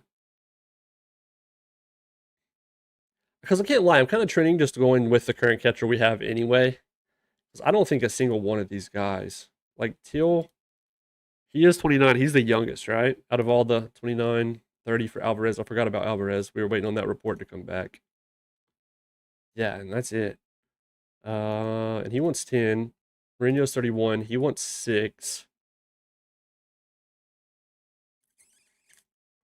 Contreras is 33. He wants 7. Alvarez, 1 year, 17 million. Like, that would be kind of perfect.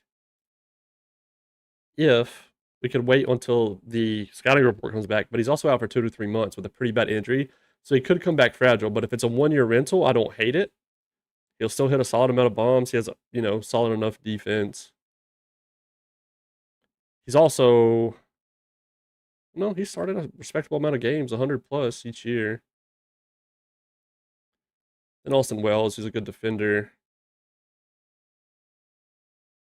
There's no world where Till comes down to 3 years, right? Like, he wants 10, dude. This also takes all of our money. And just to confirm, who would be needing extended fur? Which we wouldn't really have to do. Okay, so this is already 2032. Ross, Soto, Duvall. That's it.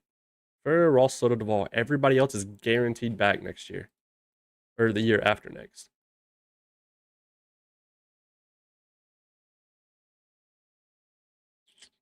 Hmm.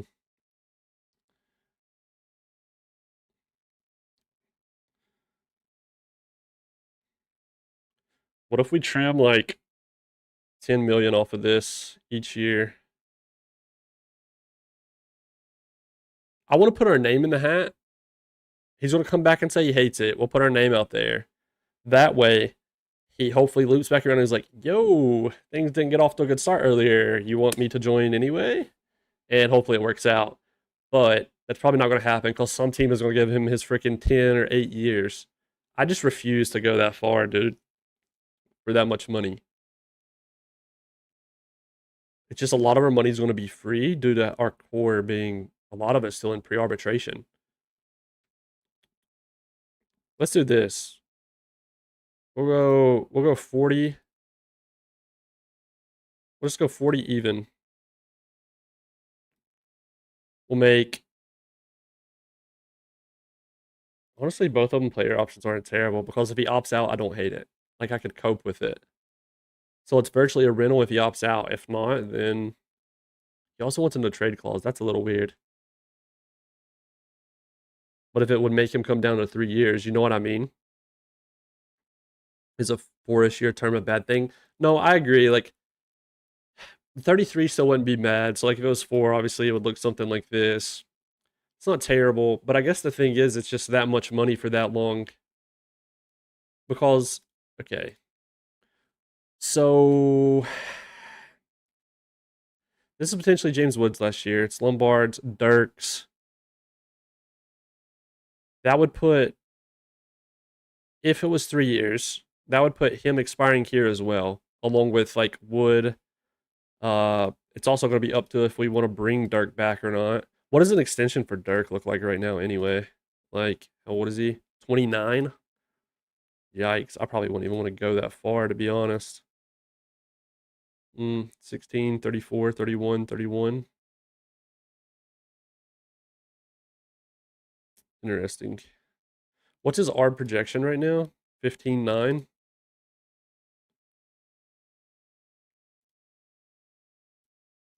Okay.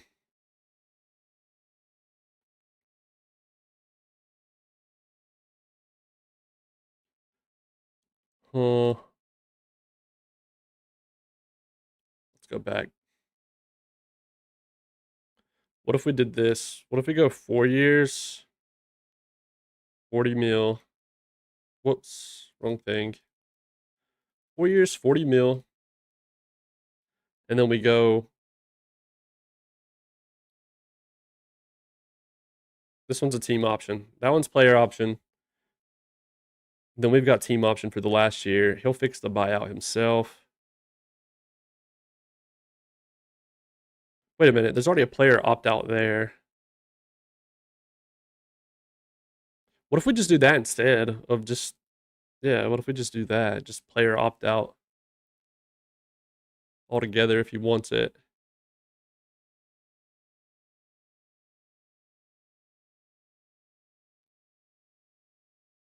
That just makes the 3rd year guaranteed.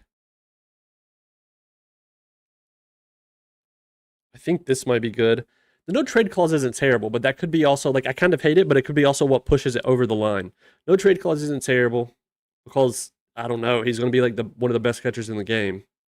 Like in all of MLB. Give Till 80 mil. Since it rhymes, I think we'll do it. Till 80 mil. No, I'm just kidding. No, he's gross. He's gross. I don't think he's going to take this anyway. He's going to say no, and then the plan is to back out, and hopefully he loops back around and says, I lied. I want to talk to you. I think we'll try this.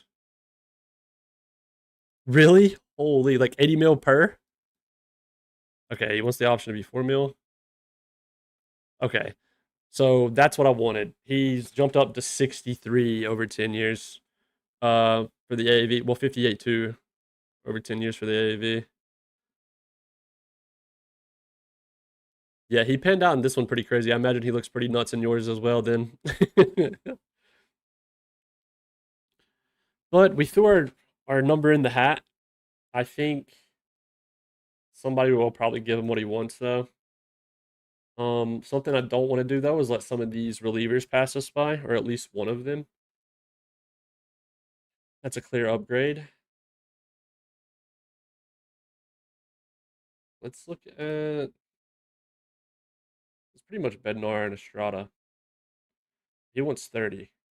He also has high financial ambition.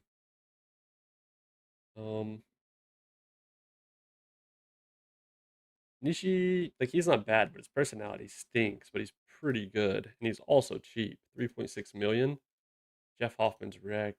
Trevor Miguel's also he's fragile, but he's also went deep into the year regularly.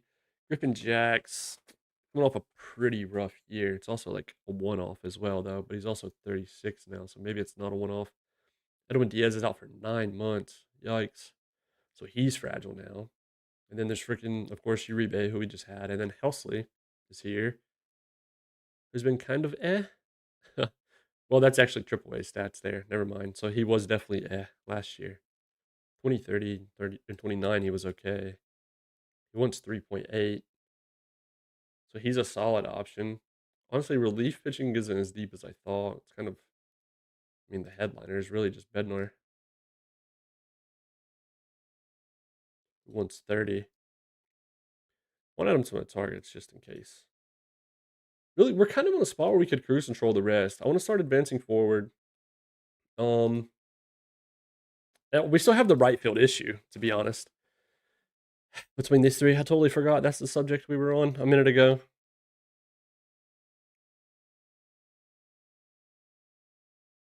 Sanchez, Raniel, and Urias. I don't know what to do. He has a gold glove in right. Sanchez has a gold glove in right.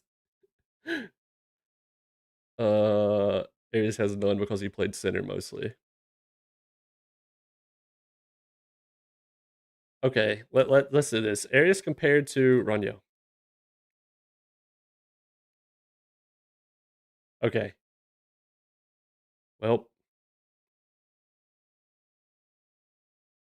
Raniel's just better, bat wise, all around, in my opinion. Even versus lefties and righties, despite Arias being a left-handed batter. Arias is a better base runner, but I'm gonna value the bat over the base running. Yeah, I do, but well, sort of, because we have a guy named Ronnie Cruz as well, who can also play in the outfield and infield. Now he's not hitting well, but it's open, yeah. Technically, like he could be the guy not to hit there. Um, and then there's Sanchez, who just has the most pop out of the two because 45 power, 50 power. Sanchez is 26. Hang on, let me do this. Do they all hit? Who is it? Arias, Sanchez, Raniel. Arias. Okay, wait. This is Arias' first year of ARB, right? Or no? Yes. Okay, so he technically costs the most right now. Then who hits it first between Sanchez? Is ARB next year? Okay, so they're both ARB next year. That doesn't help. Plays games in right center and even DH. Raniel right field and DH. Sanchez right field and DH. Can move them around a bunch to get them all games. How did DJ do during the season? You talk about DJ Hurst? Well, we didn't have him on our team, sadly. DJ went to the Mariners. He pulled a Kevin Durant, left the Thunder, went to the Warriors, and proceeded to win a championship. DJ Hurst pitched Game 4 of the World Series where they swept the Padres, who eliminated us. And actually, my secret all account. Yep, he went on to put up 3 WAR this year, 104 ERA plus. Won a World Series with the Mariners. He pitched Game 4 where they swept the Padres 4-0. He got a big contract. He got 6 years. He walked indeed. Walked indeed. We got a comp pick from it, and then from Cavalli as well. Okay, so yeah, I'm gonna loop back to what Pep said. Arias. So basically, you said Arias and Raniel, and wait, no, Arias, right center field DH, Raniel, right field DH, Sanchez right. Yeah, they can coexist, but I'm just trying to think about how silly would it be for that to happen. Because like I get it's a massive luxury to have that in the first place, but then we've got 26-year-old Carlos Bautista, okay, who is 26 and he should be up. Like he's 26, time's running out. We have a guy like Brad Campbell who's nowhere near as good as the other three. up there. Perini is 21 and is going to be ready pretty soon. Like Serrano's 23 and probably could make a case for him to go ahead and come up. That's just where I'm at. Do we just do another at least one more year of everybody coexisting? Just move Sanchez down or Cruz back down. Yeah, yeah, true. Um, we can just move Cruz back down, let them all another year of coexisting, and then go with it. Because I can live with that. I could live with that for sure. Because I mean, we're at 13 players with this exact roster. We'd be at 12 if we sent Cruz down, and we would need another catcher, so that would put us at 13. They're just all so good that if I feel guilty not having everybody trot out there in a starter role. King Seaver's a little weird. Like he can play a lot of places though. He's a good utility guy. But even then on the infield we have Mike Abia who could come up and probably be better than him. Like Mike deserves to be starting too. So does Ronnie Cruz. This is insane. The only thing with Mike is he doesn't have outfield range. He can play everywhere on the infield. But yeah, sadly we let DJ walk. DJ.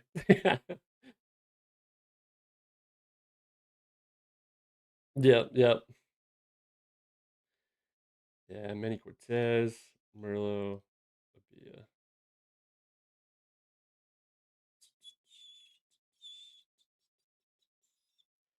He doesn't. He has outfield range is 45. We have Angel. We have Achilles Perez, who's going to be ready in like 1 year.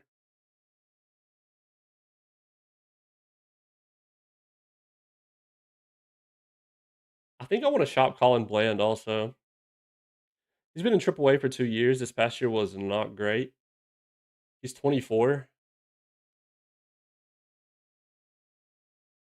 He's like plateauing and he has 50 potential.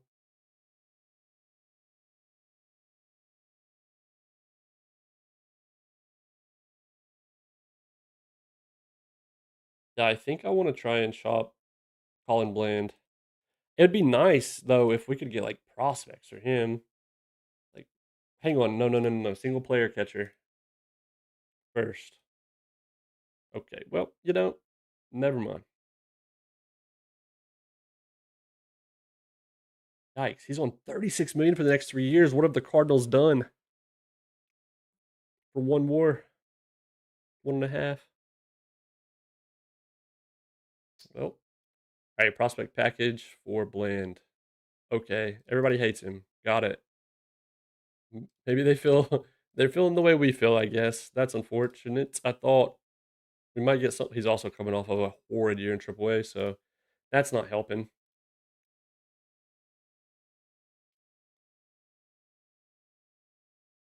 Abia deserves to be playing baseball, dude, at the major league level.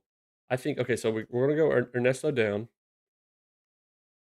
He'll obviously come back. I think right now. I think right now Robert plays across the entire outfield. Obviously, I think it would go like this. Whoops, whoops, whoops, whoops. I'm gonna click on everything but what I mean to. And then Sanchez's power is just so appealing to me. That's the thing. Like the 60 power compared to everybody else's. Raniel can play across the outfield. Sanchez can play. I think we do this. I think we do Sanchez DH over Ronnie. Ronnie is going to back up literally everywhere on the infield. Also, a lot of these guys have graduated off the top prospect shortlist, so they can lose their all caps name. Even Seaver, because they've just been up here. Um, I usually like them being the majors for a year before I take it off. Okay, so Ronnie everywhere. Ronnie can be backup DH. He'll also obviously be a pinch hitter. Seaver, I'm unsure if I just want to bring up a Bia. I mean, okay, I think there's no being unsure about it. We're going to demote Seaver. We're bringing a Bia up a bit because we have so many outfielders, good outfielders up anyway. The outfield range on Seaver King's profile isn't that valuable right now. It will be if an injury happens, but so now Bia is going to be up. He can back up on the infield as well. First, second, and third also. Do this.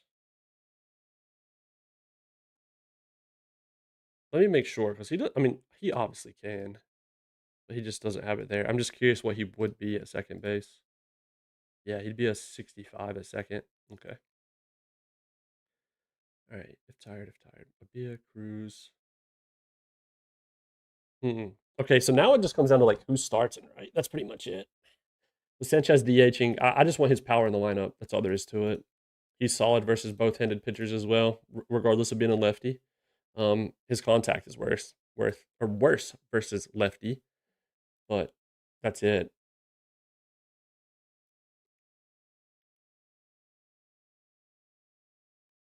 Hmm, crazy man. I think we go Cruz third, and then Runyo. And then we go left, center, right.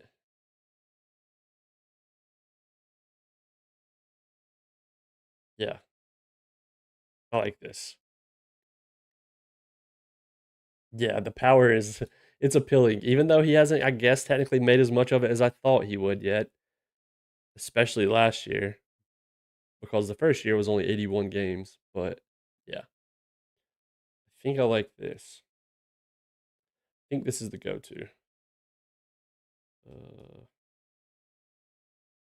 Reniel, Abia, Cruz. Yep, and now we just need a backup catcher. All right, let me go ahead and copy this, paste it. All right, backup catcher. And pitching is honestly done. Like, this is gonna be very slow off season. Like, I think we can grab another reliever and just get De La Torre off here for now. But that's pretty much it. Like, Neighbors looks good. Duvall, like, these dudes might say 45, but, you know. Soto, Sakura. Sakura's a weird one. He's a weird one. It's working, but it feels like one of those situations with his ratings that the bottom could drop out at any minute. That's the only thing that's scary for me with him. Saime panned out. He is amazing now, specifically versus righties compared to lefties. Sit back with cold beverages, free agency. He left all the teams badly. Right? Yeah, it's actually going to be fun to see what Till gets. It'll be fun to see what Till gets. And what happens with De La Cruz and Acuna. Acuna's been on the trade block for like a whole year now, by the way. He was here last year. We'll drop a save, though, because we have done a lot. And I'm going to start simming forward finally. Look forward to some player development lab results coming through and updates along the way of that. Yeah, we've done a bunch without hardly advancing at all, to be fair. Um, well, oh, I thought Acuna went away, but no, he's there. Shane McClanahan is up there now. How funny, because we tried to trade for him.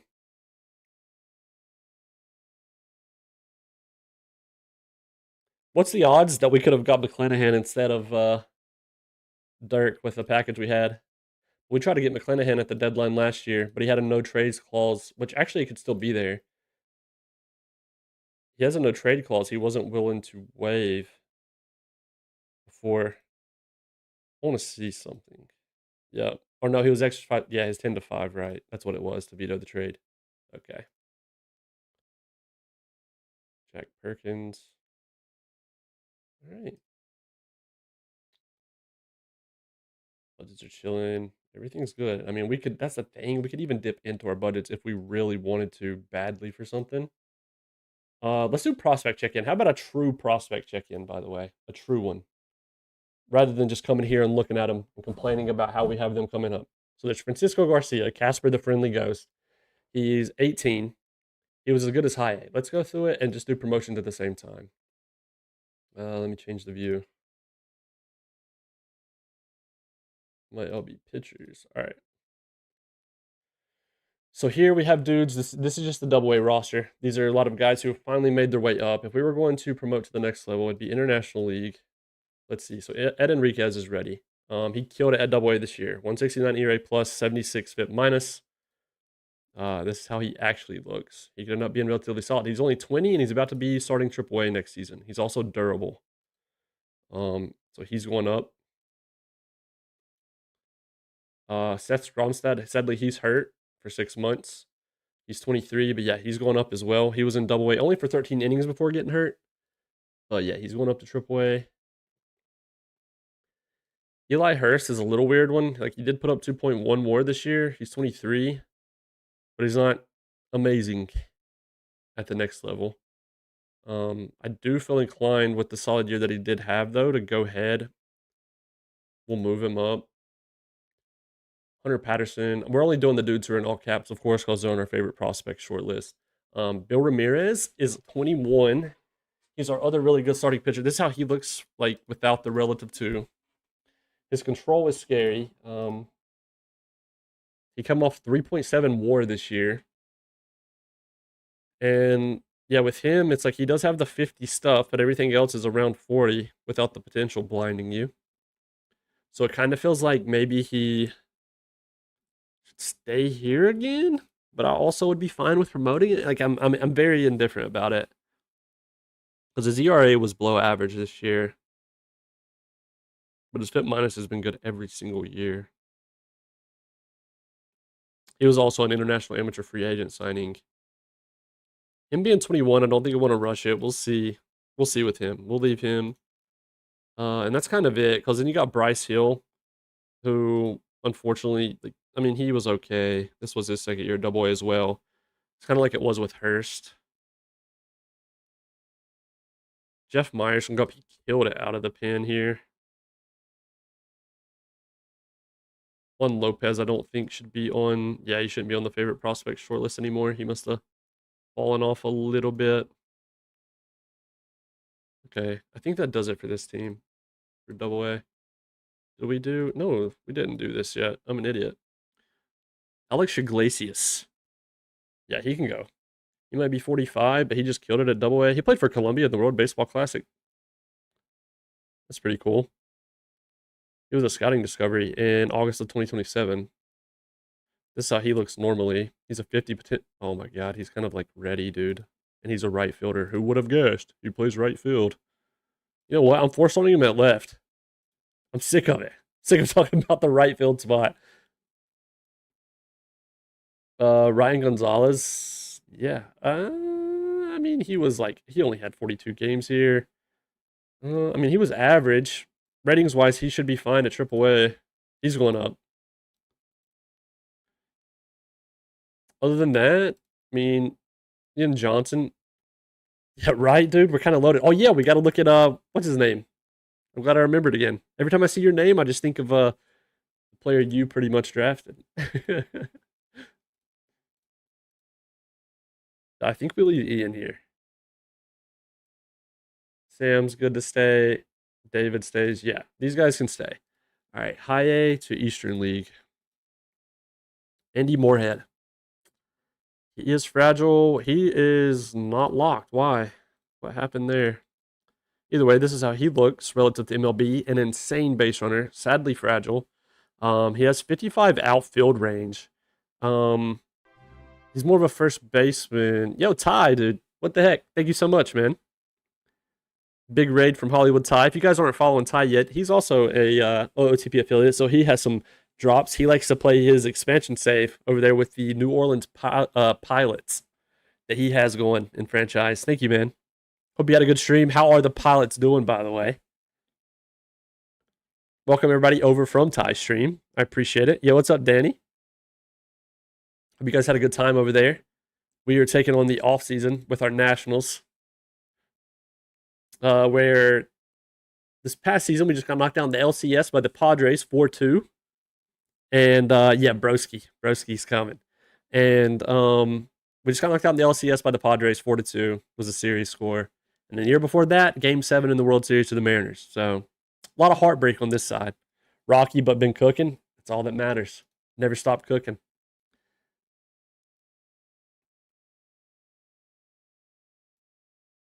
Yeah, so Moorhead, I think, should have been locked, but he wasn't. So that's why it shows he went to AAA and then back down. Either way, Moorhead's going to AA. Did Vitch Voigt? Oh yeah, he did. Did you? I mean, did he?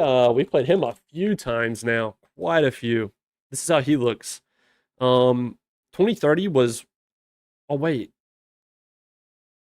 he's a two-way player. Why did I not? Oh, they're used. Oh, I remember. They're using him as a two-way, even though they shouldn't be. Batting ratings wise, he's gross. I saw ERA plus. I was like, wait, why does his hitting look horrible? But no, hitting wise, this is how he looks. He's been pretty good. 4.2 WAR this year. He was a little down. Drafted reliever in the third round last season. Caught him up after some pitching injuries. Well, he could be the closer, and he's 9 of 9 in save opportunities, 11 Ks per through 10 appearances, 1 ERA. Wow. Fired up the team figuratively. Let's go. That's huge, dude. You can get some nasty relievers out of the draft, especially since the overall nerf to the draft. It's like even crazier because a lot of times that's really all that's like left potential wise at like the third round. That's awesome though. But yeah, no, this is Voigt. We faced him in the playoffs back to back years now as well. But he's not been terrible. This past year he wasn't the best. But yeah. He had a storyline that gave him that there was a news article that Jordan gave him high praise. So I knew he was one of your girls. Oh, that's interesting. And Jordan's on your team, right? Or no? Was Jordan giving him praise from outside the team? I don't know that I saw that one either. That's actually pretty cool. So one of his teammates were hyping him up. That's actually pretty neat. It's usually just something like someone accidentally bumped their head while skateboarding or something, you know? Like usually those stories. Oh, wait, so you don't have Jordan and he was getting praise from outside. That's actually kind of cool. Okay, Corey West can go up. Ted Roop. He had a good year. Yeah, he can go up. Are these dudes not locked? What has happened that they're not locked? That's super annoying. Because I'm seeing games they've played up that they and then they've came back down because the AI like they weren't locked. Like Nick Willis isn't locked. How did they all get unlocked?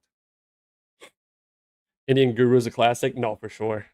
Yeah, dude, that one's terrifying because you know how bad it can be, but whenever it works, it's like, yes, chef's kiss. Hopefully it means he's Mariano. Yeah. 44 overall at the moment. I think 63 potential. Dude, yeah, that's gotta mean something good. It has to. It has to. How does Nick look without the he can stay on the favorite prospects list.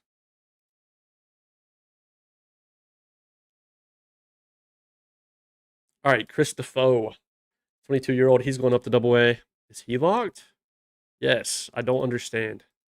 Holy crap. Why is his hook as starter slow? Shout out our manager for that, I guess. I mean, thankfully he has 60 stamina, 118 pitches, by the way. All right. Even though we got a pitch count on of 90, he went 118 through 6 and 2/3, where they won 19-1. Yeah, that was very needed. Maybe he was going for the complete game shutout. I don't know.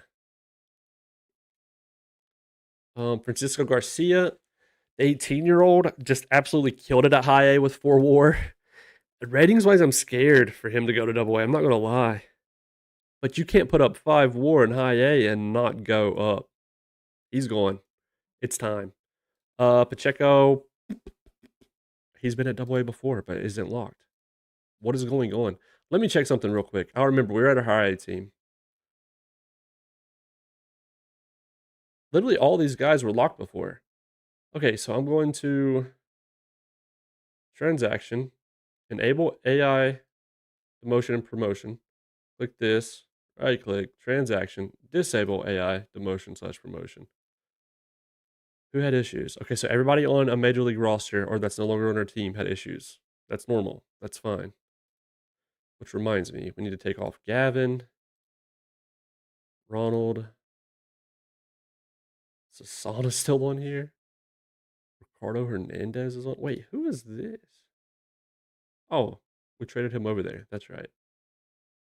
Wait, there's Broski. We might as well look at him so I don't have to delay it any longer for Christopher. Here's Broski now. So sadly, he dropped off from what we once knew. Yeah, he was our first round pick in 2031, and well, one of them. He was a comp pick. He wasn't the first round pick. in the first round for us. We had 3 first-round picks in this draft. But we knew him as July of 2031. We would have known him as, like, why is there so many reports on him prior? It's kinda crazy. We know him of, like, this right here. A 35 out of 50. And that class was kind of weak, all things considered. He still looks pretty solid, though. He's a really good defender. He can play everywhere. Honestly, we should probably be force starting him literally anywhere else. We could do, let's do third base next.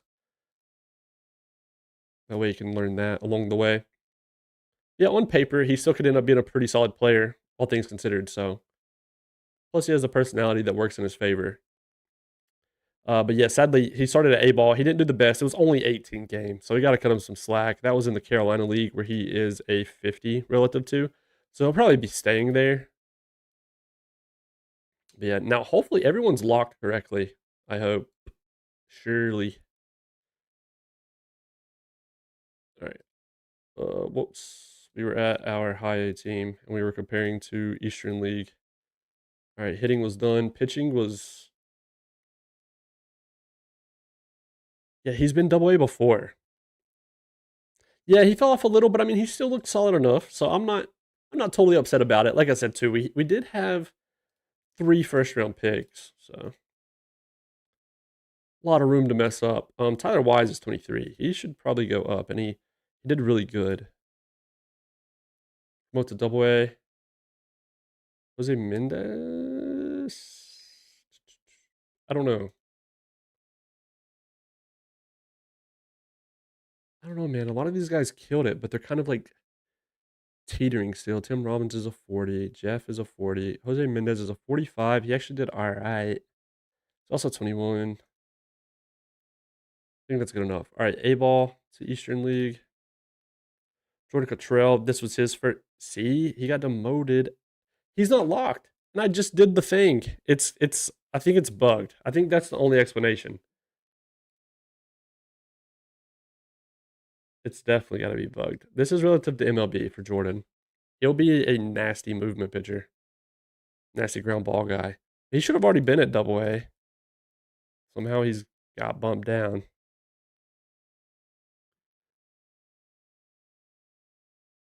Anyone who did really good that's not good enough to go up, but should probably go to high A, like Lawrence, Kirk,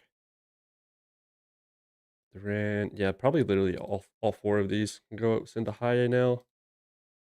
Yeah, over here it's a little weird. Probably going to be the same thing because a lot of these dudes aren't ready by overall, but they probably did solid enough. Shout out Saul, by the way, who Villalobos, like he first year at A-ball, I did pretty good. He's 20. At this point, since we know these dudes aren't good enough for double A, let's actually just do relative to South Atlantic League. Do this. Roski would be a 45. Villalobos would be a 45. Gutierrez would be as well. He's not quite ready. We'll do Villalobos. He went ahead and learned right already. He already learned left. Does he have infield range? No. So now we don't have to force start him anywhere, though, since he already filled out all of that defensive potential. But we'll send him to high A. Welsh was insane. That's on our short list. Willie wasn't great. Okay, I think that's good. Now we go relative to Carolina League. Nate Cummings. Yeah, he should have been locked. I don't, and he's not locked. I do not get it. You guys just watched me do it as well to that entire short list. That's super frustrating. He's 23, and they moved him all the way back down to rookie ball after he was doing fine in double A the last time we put him there. It was only 14 plate appearances, but that's clearly where we wanted him to be.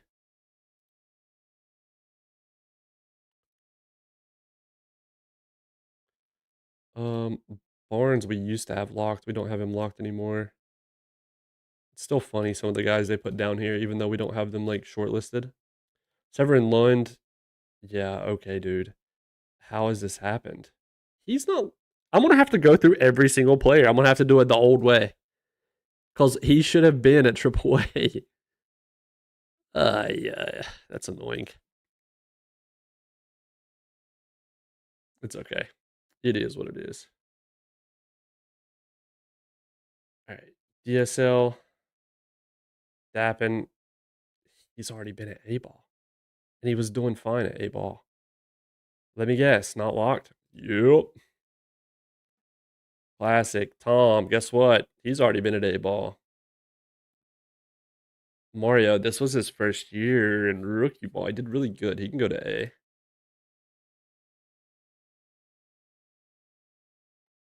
Road to Class A. Bernhard, not quite. None of these rest of these guys, not quite. Diego, no. Nope. Bernard. Yeah, not a good bug. It's a pretty annoying one.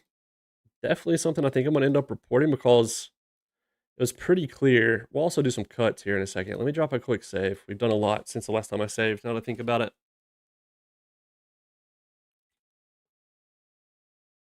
Let's go clean up the favorite prospect shortlist, and then let's make sure. It's going to take a second. It'll be pretty annoying to watch, but he finally got drafted, by the way. This is the guy who denied us in 2026 when we drafted him and he didn't sign with us. I just wanted to see what he would become. He could be removed now. Still a pretty solid player. Okay, favorite prospects, all players, 73 of them. All right, by potential, though, some of these dudes got to be off of here. Like Luke Roberts, he can come off. Why is it going to scroll all the way back up? Diego Ramos, he can come off. Angel, I still kind of like Angel. I mean, he's 25, though. He's technically, he's good depth. He can stay on. I know he's a 40 of 40, but we'll go ahead and do Diego and Luke. No, not release. Hold up. Woo. Move from short list. Brian can come off. Tyler Wise can come off. I think the rest of these are pretty safe. Maybe Jeff. Sousis. Brian Wise, and then we'll go Sousis. I think that's good. I think the rest are. All right, remove from all short list. Okay. Here we go. Strategy. Shirley. He's locked. He's locked. Locked. Well, locked. Locked. Okay, so now all of a sudden it's just working. Got it. Locked. I'm just looking at this checkbox. Yeah, for sure. That'd be pretty annoying. Okay. Perini's randomly not locked. Perez is good. Villalobos good. Abia's good. Bland good. Trail. Torre. Gonzalez. Okay, Sir Jameson's no longer on our team. I was like, wait a minute, what's going on? Keenan. Corey West, not locked.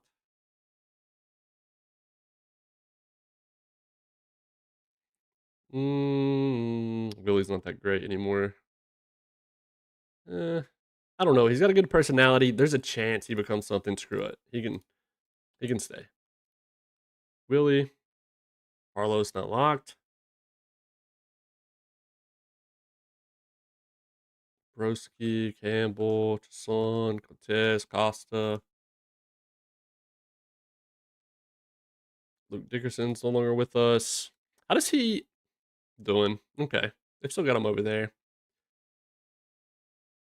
Still down low. Hernandez. He's up to the main roster now for us. Bryce Hill. Adoba. Raul Martinez. Honestly, he can graduate off. Not graduate off. He can just get removed, sadly. Not really a favorite prospect anymore. Good defender, but not a big fan of the bat anymore. Tom Meerhold. He can stay. Well, he was the other guy we took in the first round of 2031, if you remember as well. He had the crazy power bat. So his potential dropped as well from, I think it would have only been it was only like a 45 then? No, it was a 50. He was a 30 out of 50, but his potential dropped to 45. Could still be an okay bat, but that draft, honestly, it just wasn't great, for being honest. Jose Mendez, He can stay. David Naples isn't on anymore. What is going on? Okay, we finally found, like, literally... Okay, wait, Pacheco is on. I gotta wiggle the mouse. I forgot that bug still exists from last year. Sometimes whenever you go, if you don't wiggle the mouse, the check mark won't pop up. If you don't move it. Angel. Yeah, he can stay.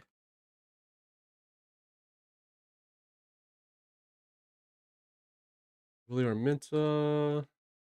We gotta be almost done.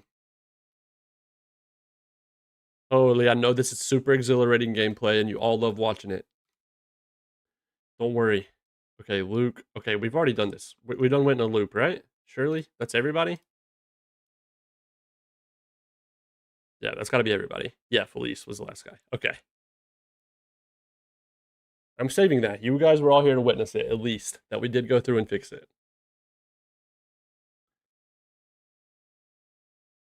Here's the hoping it stays that way. The Rule 5's coming up. What's our 40 look like? 33 out of 40 players? Is there anyone obvious on our 40 that we're just going to want to absolutely go ahead and clean off? Like Philip Glasser. He can be waived and DFA'd, to be honest. He might get claimed. Colin Bland. He might. I'm not going to waive him. Lyndon Horman. Stay. Tyson. That's kind of it, to be honest. Jeremy? We can waive in DFA. He might get claimed. He's solid defensive depth, but we've got plenty of that at this point. I think that's good. Those are kind of the obvious guys. New report, and Alvarez actually isn't terrible. We do still need to grab a backup catcher, and that's pretty much it. Still like the look of Alvarez. But he's still out for 2 to 3 months, sadly.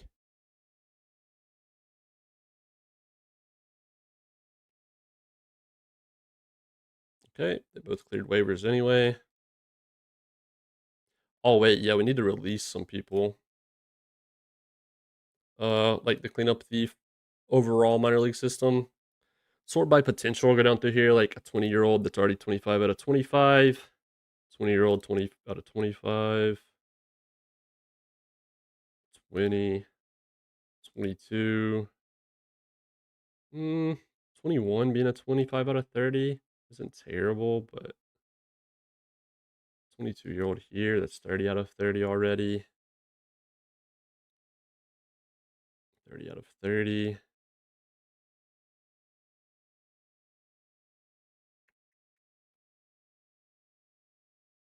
I think there's honestly not a ton here. What does Nate Tuttle look like? Yeah, he used to be decent. I thought like halfway decent projections potential wise.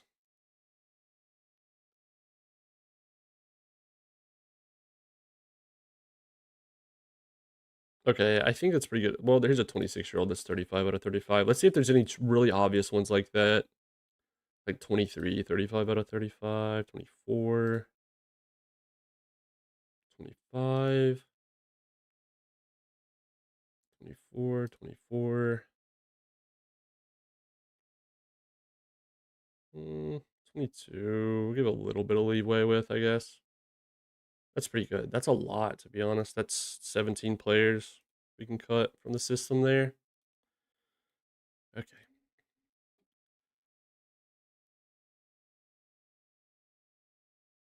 Lebington and the prospect discoveries. We cut people and it's like, oh yeah, here you go, by the way. By the way, let me make sure the international complex is nowhere near. Okay, yeah, it's nowhere near full. Let me go look at the development lab. That's what I was trying to remember. How long do we got? Oh, only 2 days for Bass. He's frustrated, so he's not going to complete it. Oh yeah, this is going to be a good test for the queue, for the development lab. This should throw Eris straight in from the development queue in 2 days. Let's see. There's 1 day. Bass is done in a minute. Of course, we get a save. I swear we always get a save whenever I'm trying to like specifically watch for something.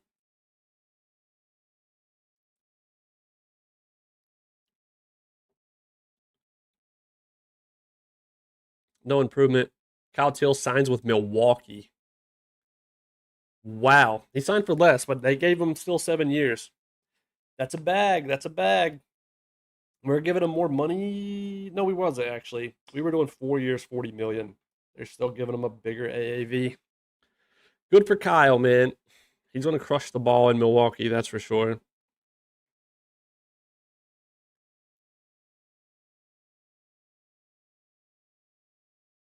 Bednar went to the Cubs. What did he sign for? 21-8 for 2 years. Machinho. Arnold Machinho. No improvement, no improvement. All right, let's see. Did the Q work? It did. The Q works. Who would have guessed? So I could go ahead and virtually queue up all 4 defensive dev labs if I wanted. Interesting. Interesting. Okay. Next, let's do. Who do we want to queue next on the active roster? We did fast, no improvement. By the way, did we do? No. I want to see something. Bill. Did we not do a Bill Ramirez control? Uh-oh. We did not. Is it worth sacrificing the 4 defensive deb labs to make sure we get that in? Because I thought I put that in. It still has a potential of 55 to be fair, but I'm worried where it's lagging a little behind. He's only 21. We could do it next year to be fair. But he's also getting kind of close to MLB. Not really. He's like 2 years minimum. We'll keep it rolling. We'll keep it rolling. Okay. We'll keep it going like it is. I'm going to go with my gut. Let's go with our catcher as the next one queued up. Daniel Hernandez. Improved defense. Wait. Oh, yeah. Never mind. Yeah. It adds him to the queue. Oh, wait. Wait. So you can do it if they're already practicing. Because we put him in plate discipline in 2 to 3 months. So, yeah, no, he couldn't do it, actually, because it wouldn't line up well, because this one's going to open next. Honestly, no, we can leave that one, because then when he finishes, he should still go into the slot that he's already taking up. That's actually dope. Okay, let's do that. Let's do that. Let's do... Who's someone who's currently not working on something is what I'm trying to say. Irvin, we put... He's in something. I really wish the plus sign would disappear if they're not in something, but now I think I get why it does it, is because you can put them in the queue. That's why the plus sign doesn't disappear. Did we put Ronnie Cruz in something? No. I mean, we could do James. Let's do James Wood. Screw it. Yep. Okay, so he'll be the one that, let's move it up. He should move into that one when Arias is done. That is a game changer for online leagues. Realizing that now. Screw it. Another report on Arnold.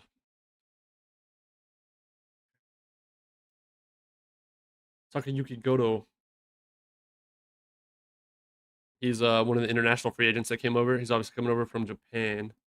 We were just getting reports on him. It wasn't a crazy class from Japan, other than this guy who I totally forgot about. I'd like to get another report on him. It's going to take 3 weeks, but this catcher, he has solid power and eye, but that's about it.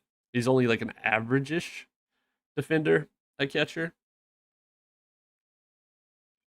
He could be a fun backup catcher, maybe.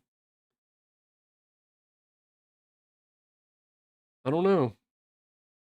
He only wants 1.9. He could be a fun backup catcher. I want to shortlist him. See what happens. Tion Bayi was also there. He's a third baseman. Well, listed third baseman. He's just a first baseman. He's out of Taiwan. Really good power.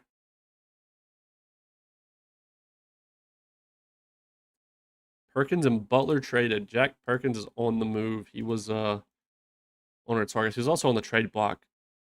What's the trade exactly?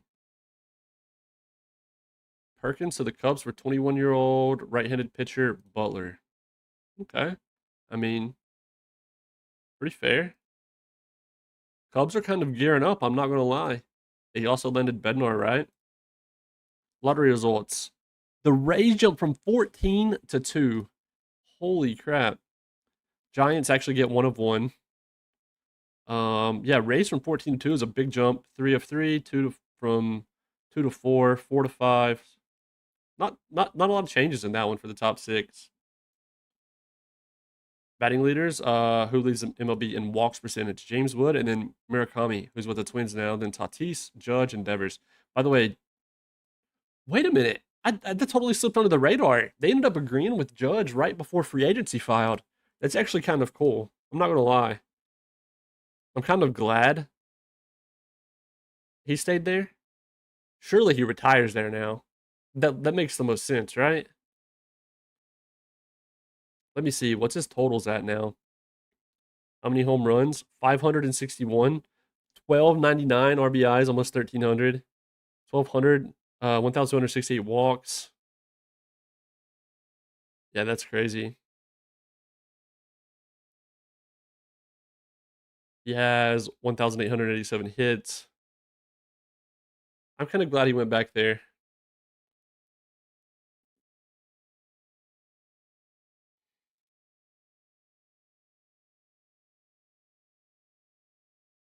New Zealand discovery. Alexander Lightfoot. Okay. Okay. You know what, by the way? It's December 10th. Let's see how Sir Plebington, our scout, by the way. If you're wondering why our scout is named Sir Plebington, there's actually a channel points redemption option down at the bottom of the Twitch chat. Sadly, it's just on Twitch. I wish I could set it up for YouTube as well. Where you could redeem points to name staff members. Whatever you would like to name them. Obviously, it's got to be appropriate, but you know. Okay, yeah, let's go Discovery Year. And then let's go 2031. So this is everyone Sir Plebington discovered. Yeah. Yeah. So what's going on, Sir Plebington? I got to be honest. This is probably the worst crop since we changed the name. I can't lie. Because look, let's do some comparison. So that's 2031. Let's do 2030. Okay. See, I mean, look. Albin. Well, okay. We won't count Albin because he was an international amateur free agent discovery. Rodriguez, on the other hand, was a discovery. Plus, we had who else? Willie, Naples. Okay, what about 2029? How are those guys looking? Yep, Garcia, scouting discovery. Gutierrez was an international amateur free agent signing, though. Damian Cruz. It's been a weird year. It's been a weird year for the year of 2031. It's like a weird, outlier. Now, it's not over yet. It is December 10th, so who knows? Who knows? Sir Pleb could redeem himself, to be fair. Rule 5 draft is coming up in 9 days. Who's over here now? I'm curious. South Stewart. Wow. Oh, it's his last year. Yankees are shopping him around. Taylor Cruz, Mason Miller with the Yankees as well. Who would have guessed? Jordan. We were just talking about Jordan, or Ty was. Boy, Bordeaux. Jesus. I thought he bounced back right after we trash talked it, to be honest, but not quite. Interesting profile though, for sure. Okay, so Rule 5's coming up. Who do we got to protect? What's the damage here? This is going to be Rule 5 is eligible. All right, so there's Joe Young, who would possibly get snagged. Hunter Patterson, who was actually pretty good depth down here in the minor leagues. He signed him to a minor league contract on purpose for the depth.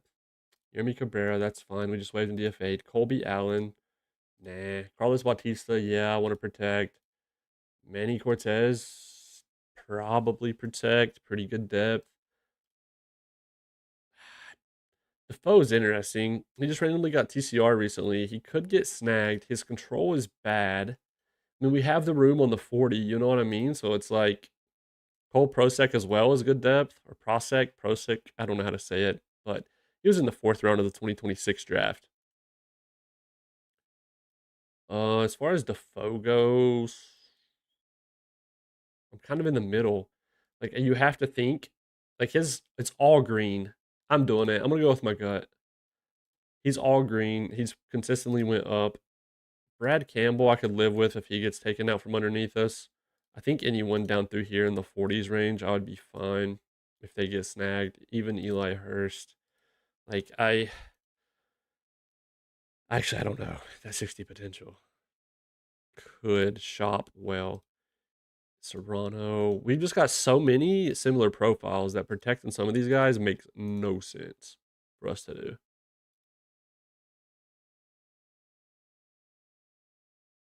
We'll do Joe Young. I think we do all these guys. This will put us at what? 36 of 40.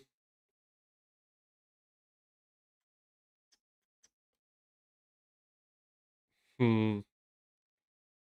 Here's the thing with Hunter Patterson too. He's out of option here. So like if we do promote him, he's probably we would have to waive and DFA him as soon as whoever came back.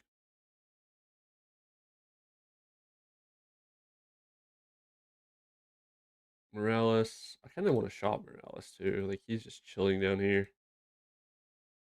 Campbell or Elvis Martinez, Victor Hernandez, Caden McCarthy. Greeny, we could be safe with. AI's been really good about not snagging dudes just because they have high potential. Because like Bill Ramirez is technically here even though he's 21. But it would suck to see him get snagged. I guess if there's a dude I don't want to risk, it's the number 3 prospect in baseball.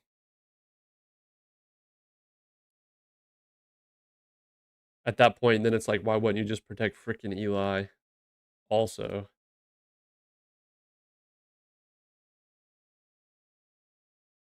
Hmm. Yeah, we'll do Eli, and I think I'll stop there. I think that's good. I think the rest of these guys are good to go. I do want to shop around Morales. I don't think he's really going to bring much. Probably teams trying to dump contracts. Yeah, 35, 39.5, 4 years left. Yeah, like there's no legitimate, trade here. Dalen Lyle, by the way, who used to be on our team a long time ago now. Jacob Wilson. Yeah, okay. I think I'm content with just protecting those dudes. This is all that's left of the 45 overall bunch, which would typically be all that gets drafted.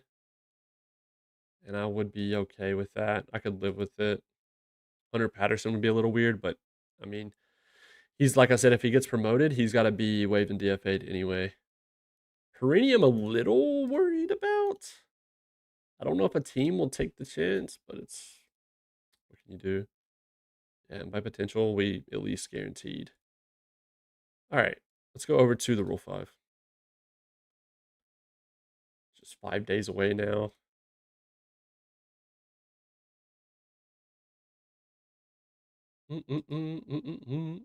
Jesus. Oh, yeah. The guy that we just discovered. Oh, McClanahan extends deal with Tampa Bay. They came to an agreement on an extension. So now he probably won't be on the trade block anymore. Wait, they gave him a no trade clause. 45, 45, 42, 42 till his age 39 season. I mean, he's coming off of 2 back-to-back really good years. He is gross. So much deserved. I mean, trade proposal from our arch nemesis, the Mariners. Are we serious? They want to send us a catcher, Luke Stevenson. They must have got the rumors that we need him. They want Carlos Bautista and David Barnes and Luke Roberts. Okay, so they want Bautista, who we just protected. They thought they were going to snag him in the Rule 5. I see. They want David Barnes and Luke Roberts for Luke Stevenson. Nah. I mean, I'm not a fan. I got to be honest. Not a big fan. Not a big fan. Plus, don't ever contact us again. Arias is frustrated as well, sadly, on his defensive dev lab program. Plevington weighs in on Godo. Okay, nothing crazy. All right, Rule 5's here. Let's jump into that real quick. Let's see. Start draft. We have the last pick. What's the crop even look like? All players. Yeah. Jason DeBerry. Might be Debris. DeBerry. Surely it's Debris. I don't know, actually. Justin Gonzalez doesn't look bad, but last thing we need is a right fielder. Ben Wilkinson, Ashley Andujar, Pablo Guerrero, Justin Petrie. I think he was in last year's Rule 5. Josh Rees. There's some solid little value in here if we needed it. Fenwick Trimble, Nixon Armas. All right, here's what we really care about. What's the catcher crop look like first? Is there a solid, I mean, let's say, is there a solid little backup catcher in here? Garrett's actually not terrible. Creed Willems, Josh Trammell, he's our own.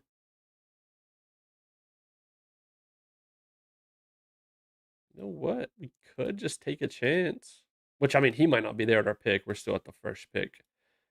That's true. That is true. Okay, then what about the relievers? Probably shouldn't even get our hopes up on them either. Ooh, wait. AJ's pretty nice. I would definitely take a chance on AJ if he was there at our pick. I would draft him for sure. What's his... Yeah, I would still do it, yeah. Wait, he's a sidearmer. Wait, he's sidearm pitcher and he's that balanced versus both sides? Like, that's kind of crazy. I mean, he does drop down to a 40 BABIP versus lefties. And there's Anthony K. or Nunez. What is Anthony K? Anthony Nunez, who I would also take a chance on. Hunter Patterson's our own. Nigel Belgrave. Definitely just better versus righties. A 1,196 ERA plus in AAA. That's crazy. A .36 ERA in 49 innings. Okay. And the Dodgers said, "Nah, you can stay down there. Don't mention the scammer. The scammer. Why did what am I saying? The scammer. Yeah, I posted the scammer on the forums for the bugs. Okay, there's not much doing here. Let's auto draft into our pick. Okay. And there went Perini. Okay. Well, they did dip down. That's actually great pick for the Twins. That actually sucks so bad. It's okay. I gotta eat it on the chin. I've got to. They dipped down to a 40 overall, finally. That's actually the first time it's happened. It is what it is. But now imagine what he could have got trade-wise. I love my life. I love OOTP. This is why we OOTP.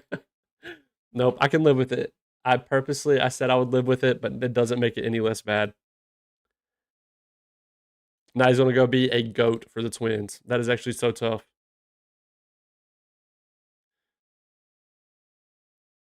Okay. I mean, Causey's there. Hang on, how much money is he on? Oh, only 860. Jeff Nunn. Nunez is there too. I mean, he just doesn't have a good track record in the MLB. What about Causey? I mean, he did good for Arizona last year. And it's his last option year. Oh, what's up, Pikachu? Okay, so did you see the end of the playoffs yesterday? What happened there was we lost in the LCS to the Padres. We're at the Rule 5 draft right now. So far in the offseason, it's been pretty much a banger. We're at the Rule 5, though, trying to decipher. I'll give you a quick rundown in a second. We made a trade. We acquired a really good starter. Okay, you missed. Okay, yeah. So we lost in the LCS yesterday. Series final score. The series count. Final count was 4-2 to the Padres. The Padres go on to face the Mariners. We would have had a rematch in the World Series against the Mariners. Yeah, we go over there and we would have made it to play them, but the Padres go on to play the Mariners and they get swept 4-0. Hoodie Swish, I appreciate the follow, man. Thank you. Yeah. The Mariners sweep the Padres 4-0 in the World Series, and I was salty because I was like, man, I wanted the rematch so bad against them. But right now, we're trying to decipher who we want to snag here.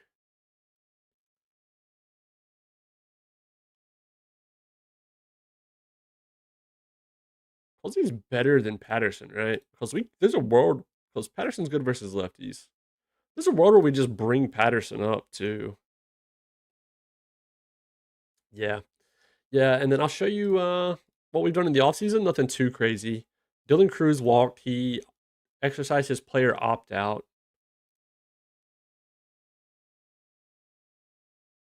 The Allens are on.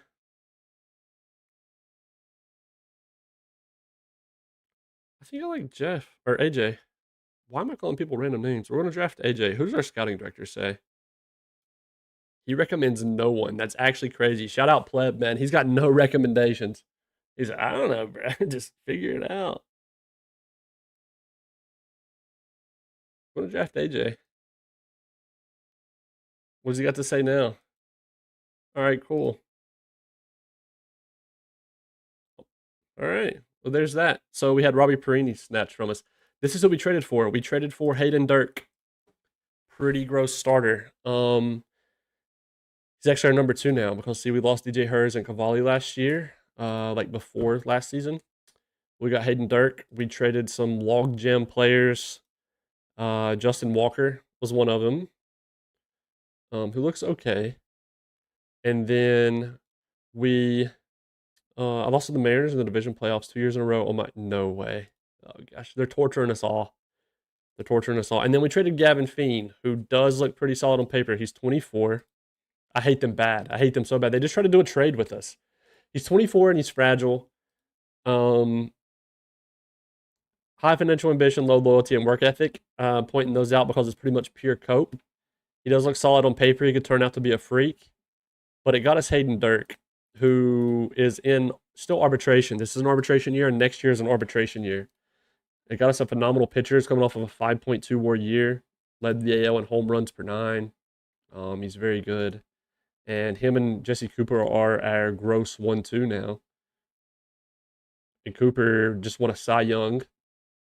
So yeah, the team is honestly, it's in a tremendous spot. Like by overall, the first 4 players you see is a top 4. Well, not the top 4 of a rotation, but 4 of our 5 starting pitchers. Sakura is technically in the 4th spot, but yeah.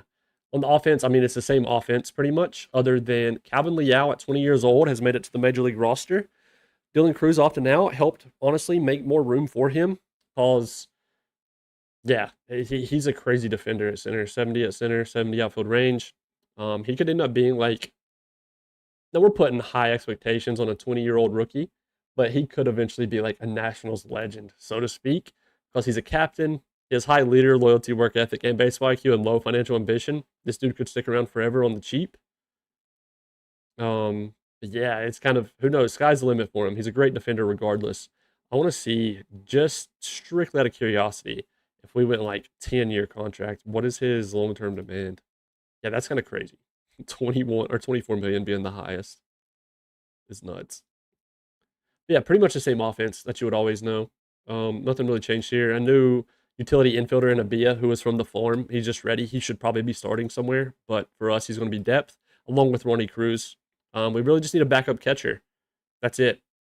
After the trades, and after we just drafted a reliever, who I would rather give a chance to than De La Torre, because De La Torre would be more of a long relief guy, but I feel better about just sending him back down. This is his last option year too.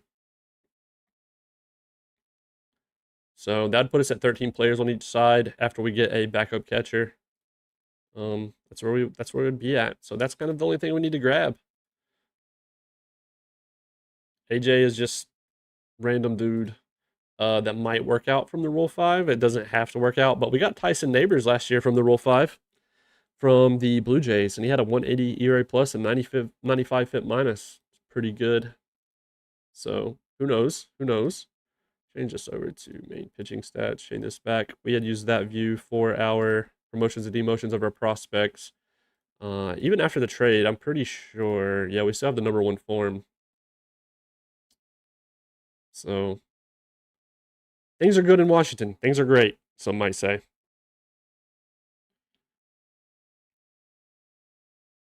That's done. Now we're just kind of coasting through the offseason. Dylan Cruz signed somewhere. We get a supplemental 1st-round pick for that because, of course, we did offer him a qualifying offer. He went to Toronto. Good for him. He went there, gets 4 more years at 29-2. That's kind of bittersweet because I think we got out of it at his age 32 season. It was a team option, And I swear we were only paying him like 5 million less than this. I mean, 5 million's a lot of money, obviously, but it's kind of bittersweet. But good for him, I guess. He went to the Jays, getting paid. Um, yeah. See what he does. Yo, how did the playoffs go? I missed it all. Oh man. All right, I got you. I got you. Well, we got knocked out in the LCS. 4-2 to the Padres. We would have had a rematch versus the Mariners, which I wanted so bad. Where they went in a game 7 versus the Tigers in the LCS. But the Padres beat us, and they go on to get swept in 4 games. So anticlimactic for them, because it should have been us. But the Mariners go back to back. I can't lie. At this point, I hate the Mariners. But DJ Hers, our pitcher from the 2030 season, was the last year he had with us. And right, yeah, I get to re-explain it every time, and I just shed a new tear. But no, I get what you're saying. You know, real life side of things. Yeah, I understand it. But no, he pitched game 4, like for the Mariners. He's obviously that's where he ended up signing those age 35 season and goes and gets a ring instantly. Sad times. It is what it is. I think we're going to be great.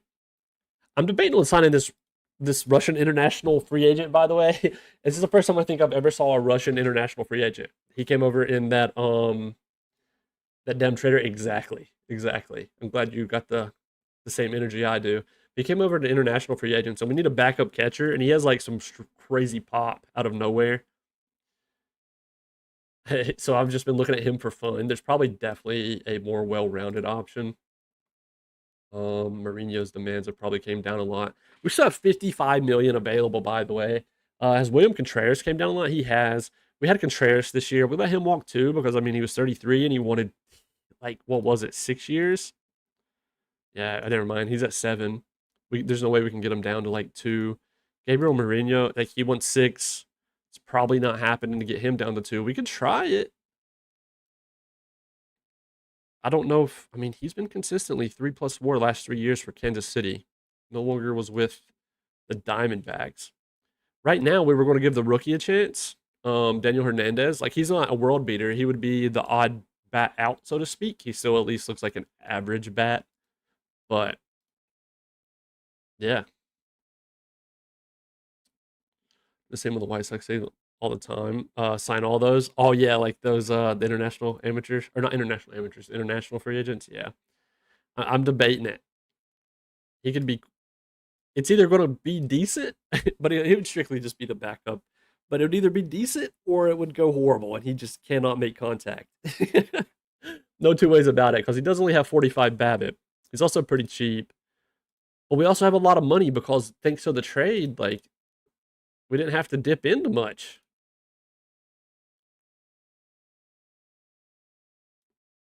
Really, our biggest need was going to be grabbing another starter or something, but we didn't have to dip into much of our money at all. So we could still like if we could talk Mourinho down to 2 years, I would be willing. It's kind of where I'm at. Like 2 years. I don't know if he's getting. He doesn't say he has much interest elsewhere. I think what I'd like to do. What if we throw our name in the hat for like 16 per for both for the next 2 years, and then he's going to say no, and maybe he'll loop back around to us. What's his name? Soda Popinski. I need that on my team. Wait a minute. Who are you talking about? Let me see. Okay, so he doesn't like it. I'm gonna do that, and now he'll know that we like him. Who are you talking about? Soda Popinski. Who are you talking about? Oh god. Um. Yeah, that's kind of where we're at. I mean, there's nothing much else doing. Unless you were just trying to get me with a wordplay on like soda pop.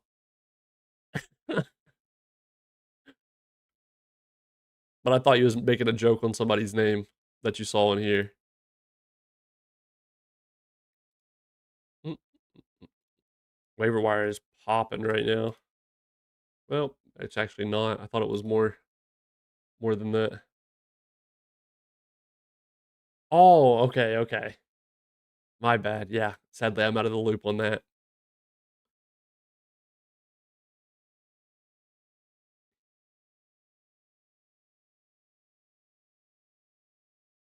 Waiver stats leaders.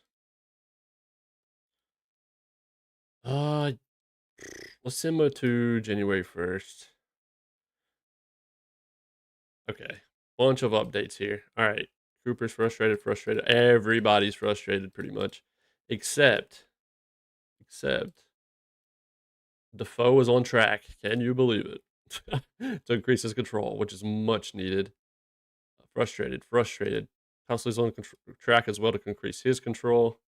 He could honestly, if he increases his control, he could be like usable right now. But we'll see. It's about to be January 1st. Jesus, 80 control potential.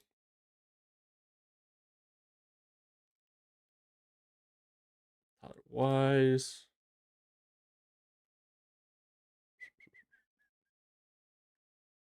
Trade proposal from the Athletics. They want to send us catcher Brian Lavastida. Am I saying that right? Lavastida for and Mike Krupa for Jesse Miller and Edgar. Okay, I mean Edgar's horrible. No, this trade is just like a bucket of nothing. It's nothing. Also, Jesse should be. I want to make sure I'm forcing him to be a starter. Jesse actually looks like decent enough to. I'm not. I'm not dealing with it. You know what? I'll get too micromanaging on that. We'll leave it. All right, to January 1st we go. It's going to quick save. I will mass request new reports on everybody just for the new year. Yeah.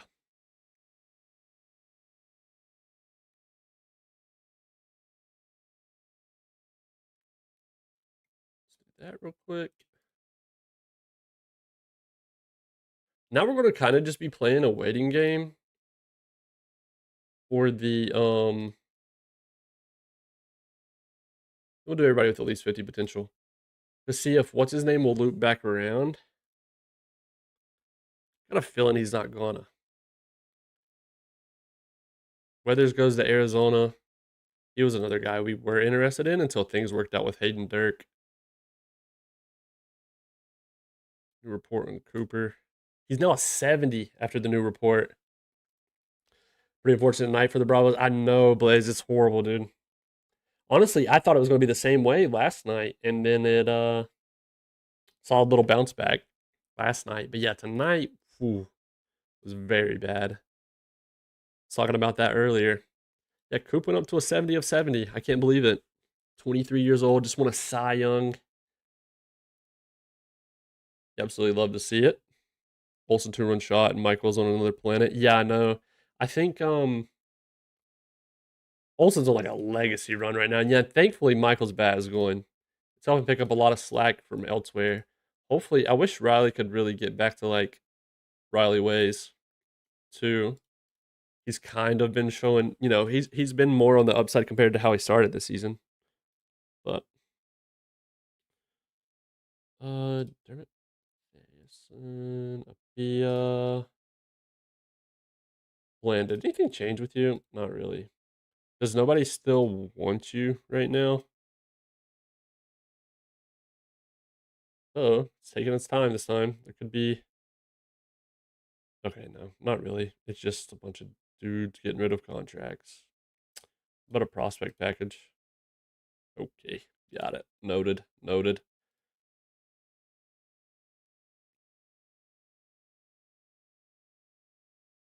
Cora, Joe Young. change with him. His current control went up to 50 already versus lefties. I myself watching 2021, 23 Austin and getting emotional, right? Yeah, especially seeing how things are going this year so far. I feel that.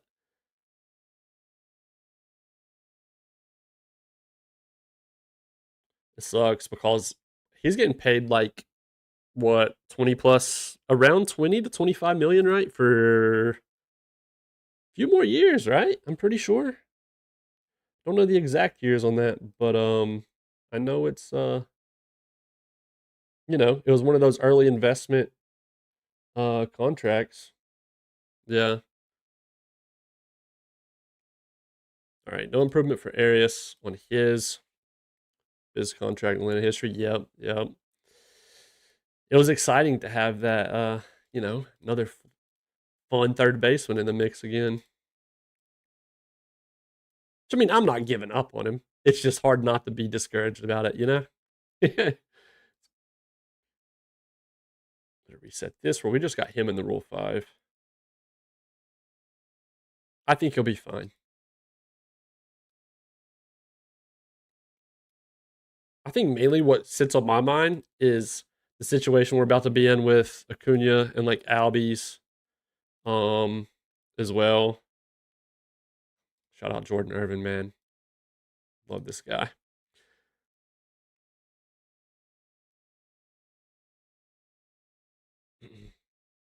Summer Austin Riley is always good. That's true. Here's hoping that's all he needs is the super warm weather. Yeah, yeah. I mean, his contract situation is what's going to be interesting too. Eventually, I don't know. I don't know what to expect as far as that goes. Plus the injuries, dude. It sucks because I want him to retire Braves so bad, but there's also the business side of things where who knows? I guess who knows what's going to happen. De La Torre change much? No, he actually got worse. Francisco Lopez.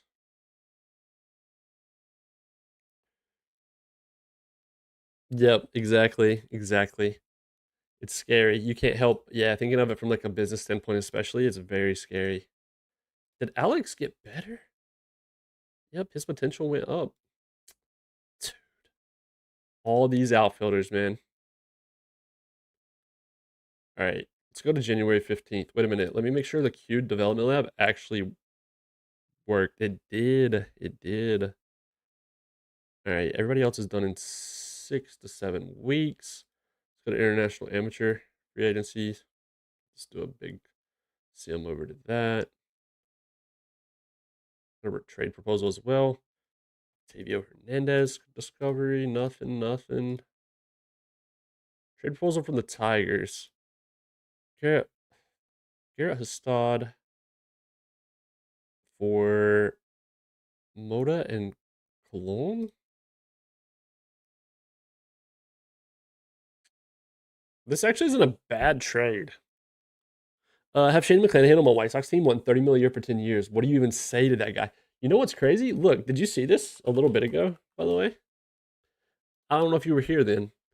So for one, he's a freak in our save. They've had him on the trade block, and every time I went to try and trade for him, we tried to trade for him at the deadline this past season. And he he exercised his 10 to 5 rights, videoing the trade.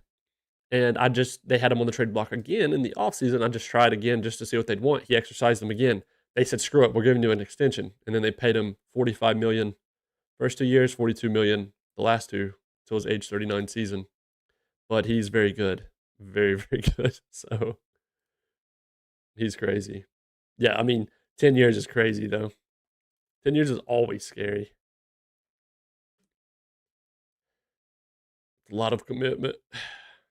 Verlander and Scherzer get into the Hall on their first year.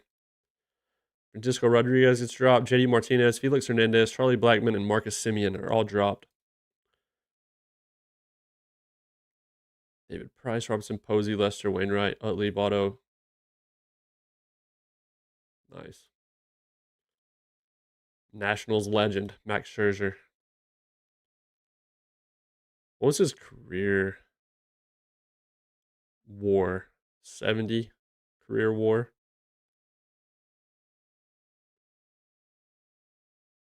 His average ERA plus was 125, 83 FIP minus. Average ERA was 3.29. That's dope. Okay, so that trade, though, that trade's not that bad. But I'm also trying to wait and see if what's his name is going to loop around to us, Mourinho or not. I'm going to go back in and see if another team. Okay, he doesn't say anything about another team being interested. We could pull off something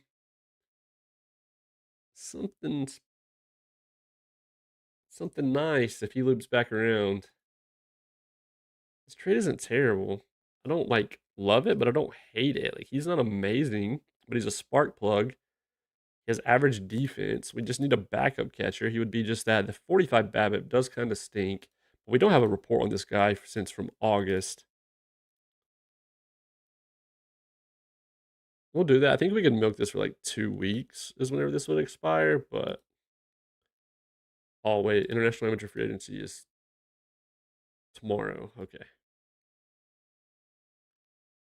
All right, let's see. There was like at least one really solid player in here. I think it was. Oh wait, no. Was it Manny? Was it Roberto? There was a few solid ones.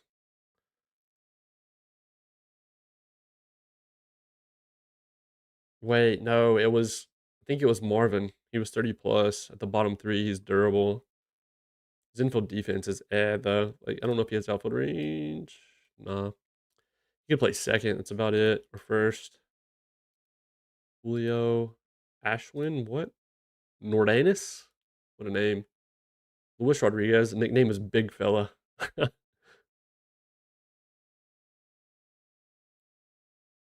Massanero. Matt Primaticio? What a name. Primaticio? Ticio? I don't know. Hector Gomez, Denny Sanchez, Gus Suarez. What was his nickname? Obi? Okay. Okay. All right. Who do we have? Um, very high scouting accuracy on all of these guys from here up. Okay, Victor fell off a lot. Lever Manny, Alexis. Yeah, I wish we would have had. Should have came in here and rotated a little bit. Lewis, Luigi. Oh, Roberto. I like Roberto the best. I forgot about him. I think I like Roberto the best. His avoid K stinks, but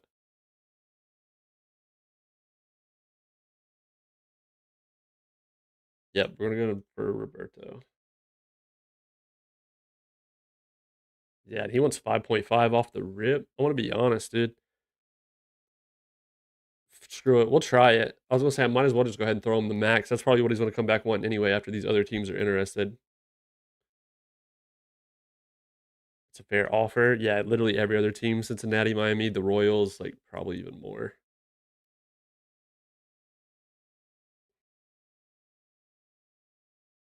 It's also funny because Acuna is actually on the trade block here, talking about him.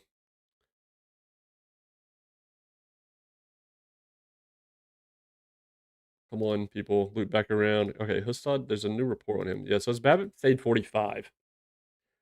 Get into a spot. We're getting close to spring training. If we don't, okay, James Wood's frustrated. Oh, TP Alex doesn't want to pay that. Yeah, but yeah, this is even 20. That's what's funny is they actually did. This was signed prior to 2029. They gave him 4 years, 174.5. It's just the final year of his contract of 39.5. So you know what's really bad though? Look at this. Somehow, in 2030, his age 32 season, negative 1.5 more. How? It's 2032. I do not know how, with these ratings, he managed a 74 WRC plus, negative 1.5 war. Look at that. It made zero sense to me. It was like one of the strangest things I've ever saw in OOTP. Like he had in 158 games started, 701 plate appearances, which led the NL, a 74 WRC plus, a 197 batting average. His BABIP was atrocious. I remember it was like some of the worst. Let me change the view to like expanded his BABIP here. Yeah, it was 251, which is the lowest in his career by far. Made no sense. A random 251 BABIP. Everything was getting caught. But yeah, and then he turns around and has 2 WAR and everything's back to normal. He's still pretty good. Still pretty good. James Wood is frustrated with that. That's fine. Okay, well, we got Roberto first try. That's actually crazy.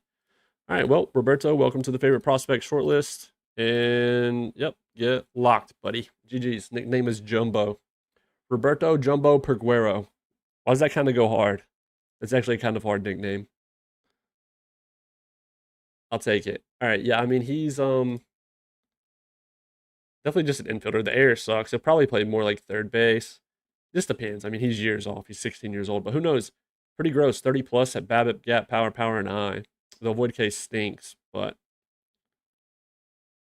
nice. That was a pretty flawless international amateur free agency. Felipe Rodriguez. Nope. I can't lie. I keep clicking, hoping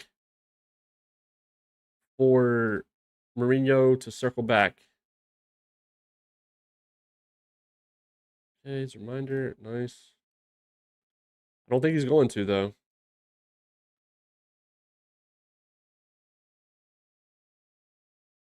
Von Lackey. Bill.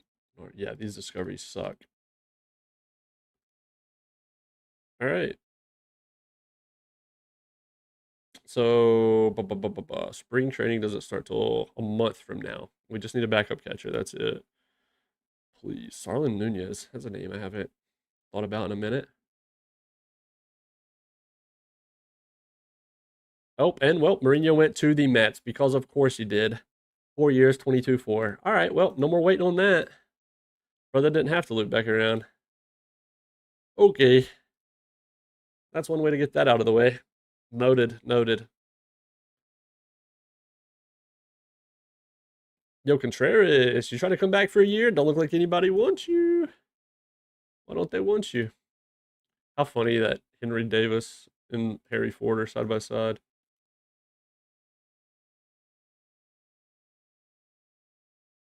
Listen to me. I'm not giving you 5 years, all right? Hear me out right now. Please. Just come back for 1 year. 1 year, 20 million, man. I promise you you'll start. I'm going to ask you for your response. Hold up now. Hold up. Hold up. Okay, you came down to 2 years. I did not expect that. I don't like 2 years, William. I said 1. Bill, what if we go? Hold up. Hold up. 2 years. Team option. You can choose the buyout. I'll leave that up to you. That's on you. 20 million. Second year's a team option.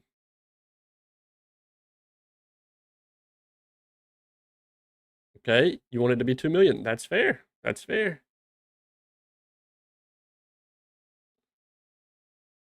Oh my gosh, he likes it. Okay, so virtually he's back for 1 year, 20 million, which I can live with. He just did really good for us. He had 3.2 WAR, 110 WRC plus. He still looks like this in his age 34 season. Kind of funny that he'd be coming back. That report is from October. If he signs it before the new report comes back, we might be cooked because he could be like a 30 overall. Yeah, we would take that absolutely. We would take that absolutely if he comes back on that. All these new scouting discoveries are flying in January, by the way. Yeah, because the catcher was the question mark, and we let him walk on purpose because I was like, okay, we have this rookie we can promote from within who looks solid enough. Would take it absolutely if he comes back. Update: I find your offer very attractive, and I'm struggling. Okay, of course, of course. Yep, next year would be a team option. So virtually, it's a 1 year deal. All right, update. Nice. Dylan Ross had some nice velocity drop. Dirk, his current control says it went to 45, but that's just versus lefties. Potential rating improved to a 65. Yeah, so this is just all everybody that updated since we like last requested mass reports. Also, Brett Dixon is starting to come around a little bit. Why is his bars reset? Achilles Perez. Dang, he dropped to a 55 potential. I mean, he still looks solid. He was our first round pick in the 2030 draft. Ryan Gonzalez, Chris Defoe, Corey West, Jeffrey Davis, Ian Paxton, and then Roberto Peguero. We got a lot of updates on. All right. I mean, our team, we're literally poised. Okay, and he's back that fast, which you absolutely love to see. Stephon Duns. All right, welcome back. It's like you never left. They always come back. They always come back. All right, well, I can't lie. Going into the offseason, I did not see William Contreras on our team again. Because we were going to just roll with Denny Hernandez and have a backup. Because he's a respectable little 45 overall rookie league minimum guy. He can still be that guy. Now he's going to be a very solid backup catcher, in my opinion. His arm stinks, but that's about it. But now Contreras walks back into this team like he never left. He's durable as well. Fans love him. It'll be cool. Even the new scouting report came in the same day he signed. So, and he still looks solid. Really, since October, the only thing that changed was he just dropped to a 50 overall instead of a 55, and his current potential contract dropped to a 50. Still looks average enough for me. Nice. That's huge, honestly. This team is very good, man. It's very good. You look at what OSA thinks of us. It just thinks that first base is our weakest spot. Compared to, well, it says closer for Fur, but that's whatever. Yeah, I think we're literally top 10 everywhere except for catcher and first as far as the offense goes. But Fitzgerald is still very good. He's coming off a 3.9 WAR, 25 homers. So I'm ecstatic. I love where the team's at. I do think we're going to stop there, though. It's been very fun. Thank you for anybody that dropped in and even lurked tonight or just chatted it up. All the new follows and the new subs. The new follows on Twitch, the new subs on YouTube. Thank you guys so much. Shout out to Ty again for the raid. Yeah, so we are going to end there. I will go ahead and I'm going to end the YouTube stream first, though, before we see if we want to raid somebody, just in case they're playing music. YouTube don't like that because the audio will come through to the YouTube stream, then a random copyright strike, all that fun stuff. But yeah, so bye to YouTube. Next stream will be Sunday at 8 p.m. Eastern. Sunday, Tuesday, Wednesdays is when I'll be seeing you guys around 8 p.m. Eastern. But bye, YouTube. Thank you guys so much for watching.